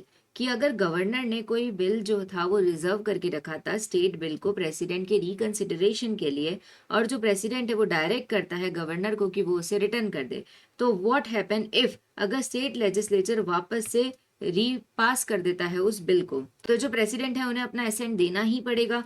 Governor जो है वो ascent दे सकते हैं bill को, bill जो है automatically law बन जाएगा, या प्रेसिडेंट जो है वो बाउंड नहीं होंगे असेंट देने के लिए। तो इसका करेक्ट आंसर क्या है, ऑप्शन नंबर डी, प्रेसिडेंट जो है वो बाउंड नहीं होंगे असेंट देने के लिए। और ये किस आर्टिकल में मेंशन है, आर्टिकल 201 में। 181. Which constitutional amendment removed internal disturbance as a ground for national emergency? इनमें से किस अमेंडमेंट ने इंटरनल डिस्टर्बेंस को रिमूव कर दिया था as a ground for national emergency? 42nd amendment, 44th amendment, 86th amendment या 101 अमेंडमेंट? इसका करेक्ट आंसर क्या है, 44th अमेंडमेंट। क्योंकि 44th अमेंडमेंट में क्या किया गया था, इंटरनल डिस्टर्बेंस वर्ड को रिमूव करके आर्म्ड रेबेलियन वर्ड को ऐड कर दिया गया था। 42nd अमेंडमेंट को क्या कहा जाता है, मिनी कॉन्स्टिट्यूशन कहा जाता है। और 86th अमेंडमेंट क्या था, जिसने ऐड किया कॉन्स्टिट्यूशन में आर्टिकल 21A। और 101 अमेंडमेंट क्या है, जीएसटी रिलेटेड अमेंडमेंट है। 182. President's power to dissolve the Lok Sabha is critical tool used for, जो प्रेसिडेंट का पावर है डिसॉल्व करने का लोकसभा, वो एक क्रिटिकल टूल है, किसके लिए यूज किया जाएगा, इंश्योर करने के लिए स्टेबल गवर्नेंस और democratic renewal through election, prevent करने के लिए फॉर्मेशन ऑफ गवर्नमेंट, ये गलत है, पनिश करने के लिए पॉलिटिकल पार्टी को for losing a no confidence motion, ये भी गलत है, डिसमिस करने के लिए a council of minister that has majority, ये भी गलत है। करेक्ट आंसर क्या है, option number A. 183. Which case held that presidential election can proceed even if state legislative assembly is dissolved? किस केस में ये कहा गया कि जो प्रेसिडेंशियल इलेक्शन है वो प्रोसीड हो सकते हैं इवन इफ जो स्टेट लेजिस्लेटिव असेंबली है वो डिसॉल्व हो चुकी है? Re presidential election, SR Bommai versus union of India, ये नहीं है। Rameshwar Prasad versus union of India, ब्रूनो अगितोक संगम वर्सेस प्रणब मुखर्जी केस। इसका करेक्ट आंसर क्या है, option number A, presidential election 1974. 184. A high court powers to punish for contempt of itself is, जो high court का पावर है कि वो पनिश कर सकती है अपने कंटेम्प्ट के लिए, वो क्या है, इनहेरेंट पावर है that can not be curtailed by the legislature, power जो कि ट्रांसफर हो सकता है to other courts, power that can be removed by any ordinary law, या power that requires parliamentary approval for each use. इसका correct answer क्या है, ये एक इनहेरिटेंट पावर है। 185. From which fund are the salaries and pensions of high court जजेस charged? किस fund में से जो सैलरी होती है, पेंशन होते हैं हाई कोर्ट की, वो जजेस के वो चार्ज किए जाते हैं? Consolidated fund of state, consolidated fund of India, public accounts of India या contingency fund of state? Correct answer क्या है, कंसोलिडेटेड फंड ऑफ इंडिया। और ये किस आर्टिकल में दिया हुआ है, article 112 clause 3 sub clause D में, ठीक है। 186. The second judge's case had what significant impact on the judiciary? Judiciary के ऊपर सेकेंड जजेस केस का क्या इम्पैक्ट आया था? It made the governor's advice binding on the high court. It mandated the chief justice role in the review of judge strength. It upheld the supremacy of the executive in judicial appointment. It limited the high court writ jurisdiction. जो ये case है second जज case, उसका नाम क्या है? Supreme court advocate on record association versus union of India, जो case आया था 1993 में. अब इसके अंदर सेट किया गया था कोलेजियम सिस्टम, जिसमें क्या कहा गया कि प्राइमेसी किसकी होगी अपॉइंटमेंट में? चीफ जस्टिस ऑफ इंडिया की और जो सीनियर मोस्ट जजेस होते हैं उनकी. तो जो बेस्ट स्टेटमेंट जो सूट कर रहा है वो है option number B. 187 when a high court जज is transfer to another high court, जब एक हाई कोर्ट के जज को ट्रांसफर किया जाता है अनदर हाई कोर्ट में, they are entitled to a compensatory allowance, तो वो इंटाइटल्ड होते हैं कि उन्हें कंपनसेटरी अलाउंस मिले. तो ये अलाउंस को डिटरमाइन करने के लिए रिस्पॉन्सिबल कौन होता है? तो कौन होगा responsible? President, chief justice of India, parliament या गवर्नर ऑफ स्टेट? तो कौन रिस्पॉन्सिबल होता है? पार्लियामेंट, और वो भी किस आर्टिकल में? आर्टिकल 222 के under. 188 the case of Union of India versus Sankal Chand Himmat Lal Seth and the SP Gupta case are significant because they restrict करते हैं हाई कोर्ट के रिट पावर को, limited the power of the chief justice in appointments, safeguards the judicial independence of high court जजेस, और allow करते हैं parliament को कि वो रिमूव करे जज को with simple majority. SP Gupta का केस हमें पता है फर्स्ट जज केस के नाम से भी जाना जाता है, और ये जो केस है वो जुडिशियल इंडिपेंडेंस के रिलेटेड है, इसलिए करेक्ट आंसर क्या है? Option number C. 189 Nyayadhikari of a Gram Nyayalaya must qualify as, जो न्यायाधिकारी होते हैं ग्राम न्यायालय के वो क्वालिफाई होने चाहिए एज अ डिस्ट्रिक्ट जज, हाई कोर्ट जज, फर्स्ट क्लास जुडिशियल मजिस्ट्रेट या फिर सुप्रीम कोर्ट जज. तो वो क्वालिफाई होने चाहिए as a first class judicial magistrate, और ये किसमें दिया हुआ है? सेक्शन 5 ऑफ ग्राम न्यायालय एक्ट 2008 में. ठीक है. 190 the national legal service authority was establish to fulfil the constitutional mandate of which article, जो ये नलसा है वो स्टैब्लिश की गई थी फुलफिल करने के लिए किस कॉन्स्टिट्यूशनल मैंडेट को? आर्टिकल 39A, आर्टिकल 40, 50 या 226. 39A में क्या दिया हुआ है? फ्री लीगल एड, जो इसका करेक्ट आंसर है. फिर 40 में क्या दिया हुआ है? 40 में दिया हुआ है ऑर्गेनाइजेशन ऑफ विलेज पंचायत. 50 में क्या दिया हुआ है? Separation of power. एंड 226 में क्या दिया हुआ है? High courts writ powers. Correct answer क्या है? Option number A. 191 who is the patron in chief of the national legal service authority, कि नेशनल लीगल सर्विस अथॉरिटी है नलसा, उसके पैट्रोन इन चीफ कौन है? तो कौन होंगे? President of India, minister of law and justice, chief justice of India या फिर अटॉर्नी जनरल ऑफ इंडिया. तो इसका करेक्ट आंसर क्या है? Chief justice of India. ये किस एक्ट में दिया हुआ है? लीगल सर्विस अथॉरिटी एक्ट 1987 के सेक्शन नंबर 3 क्लॉज 3 में. ठीक है. 192 The concept of judicial independence is a cornerstone of democracy and it is based on which directive principle of state policy? 39A, 40, 50 या 51. अभी हमने देखा आर्टिकल 50 जो है वो बात करता है सेपरेशन ऑफ पावर की. तो करेक्ट आंसर क्या है? Option number C. 193 Which section of the Legal Service Authority Act 1987 deals with the eligibility for free legal aid? 4, 12, 21 और 30. करेक्ट आंसर क्या है? 12. अब इसमें भी कौन लोग आएंगे? जैसे कि चिल्ड्रन, डिसेबल, शेड्यूल्ड ट्राइब, फिर इंडिजेंट, इंडस्ट्रियल, वर्कमैन, कोई भी पर्सन जो कस्टडी में है. ठीक है. ऐसे कुछ कैटेगरी में डिस्ट्रीब्यूटेड है। 194 what is a primary constitutional basis for the creation of Gram Nyayalaya. Gram न्यायालय बनाने का जो प्राइमरी कॉन्स्टिट्यूशनल बेस था वो क्या था? 42nd amendment, 73rd amendment, legal service authority act या ग्राम न्यायालय एक्ट। वैसे इसका सबसे करेक्ट आंसर होगा 114th लॉ कमीशन रिपोर्ट, क्योंकि ये उसी रिकमेंडेशन से फॉर्म किया गया था। लेकिन जो 73rd अमेंडमेंट है उसमें पंचायती राज सिस्टम को रिकॉग्निशन मिली थी।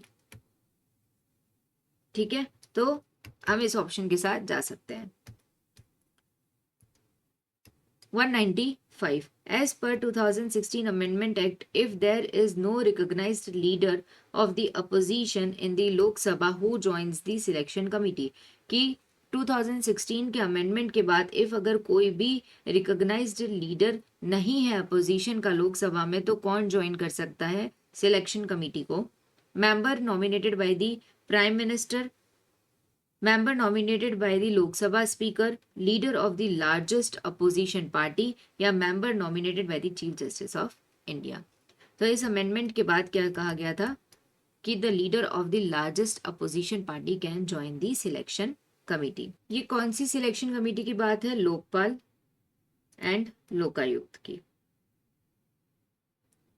ठीक है। 196 what is the minimum percentage of judicial members जो कि रिक्वायर्ड है लोकपाल बॉडी में? 20, 40, 30 या 50? तो करेक्ट आंसर क्या है? 50। 197 which of the following best defines abdication of legislative power. इनमें से क्या जो है वो बेस्ट डिफाइन करेगा अब्डिकेशन ऑफ लेजिस्लेटिव पावर को? Delegation of ancillary functions to executive, कि जो एंसिलरी फंक्शंस हैं वो एग्जीक्यूटिव को दे दिए गए हैं। Legislature abandoning its legislative sovereignty, legislature जो है वो प्रोवाइड कर रहे हैं details for a general law, और एग्जीक्यूटिव जो है यूज कर रहे हैं अपना power to make rules. Abdication of legislative power मतलब कि कोई बहुत ही एसेंशियल या फिर बहुत ही जो प्राइमरी पावर था लेजिस्लेचर का वो उन्होंने डेलीगेट कर दिया है। तो इसका करेक्ट आंसर क्या होगा? Option number B. 198 which of the following is considered a permissible form of delegated legislation. इनमें से क्या permissible form of delegated legislation है? रेट्रोस्पेक्टिव ऑपरेशन ऑफ लॉ, ये नहीं है। Law that gives the executive power to repeal another law, executive को power नहीं delegate किया जा सकता किसी दूसरे लॉ को रिपेल करने का, ये भी करेक्ट नहीं है। A law with an appointed day clause for its commencement, मतलब पूरा जो लॉ था वो किसने बनाया है? लेजिस्लेचर ने, बट जो कमेंसमेंट डेट है या फिर जो अपॉइंटेड डेट है वो सिलेक्ट कर रहा है एग्जीक्यूटिव। तो ये जो है वो क्या है? Permissible form of delegated legislation है। 199 the case of Arvind Singh versus State of Punjab held that abdication of legislative power by any organ, वो क्या है? permissible है under certain conditions, ये गलत है। betrays the constitution is a necessary function for a welfare state, ये भी गलत है। can be done with the judicial oversight, ये भी गलत है। करेक्ट आंसर है जब कोई भी abdication हो रहा है legislative power का of by any organ, तो वो क्या है? कॉन्स्टिट्यूशन को betray करने के बराबर है। MCQ number 200 which of the following pairs of cases represent a clear instance where one judgment explicitly overruled the other। जो ये पेयर दिए गए हैं उनमें ऐसे कौन से पेयर्स हैं जिसमें एक केस ने दूसरे केस को ओवररूल किया है? पहला है Golaknath versus state of Punjab and Minerva Mills versus union of India, तो ये करेक्ट आंसर नहीं है। SR Bommai versus union of India and Indira Nehru Gandhi versus Raj Narayan, ये भी करेक्ट नहीं है। P Rathinam versus union of India and Gian Kaur versus state of Punjab. फिर है ADM Jabalpur versus Shrikant Shukla and Unni Krishnan JP versus state of Andhra Pradesh, ये भी करेक्ट नहीं है। आपका करेक्ट आंसर है option number C। Option number C is the correct answer. By the end of this video हमने unit 2 constitution and administrative law के जितने भी टॉपिक्स थे वो अच्छे से डिटेल में कवर कर लिए हैं और साथ ही 200 MCQs की प्रैक्टिस भी कंप्लीट कर ली है। अगर आपको ये वीडियो पसंद आई हो तो don't forget to drop a like, comment and subscribe to Vedalaya academy. Also hit the bell icon to never miss an update. अब हम मिलेंगे यूनिट 3 के साथ public international law and IHL। तब तक के लिए take care and study well.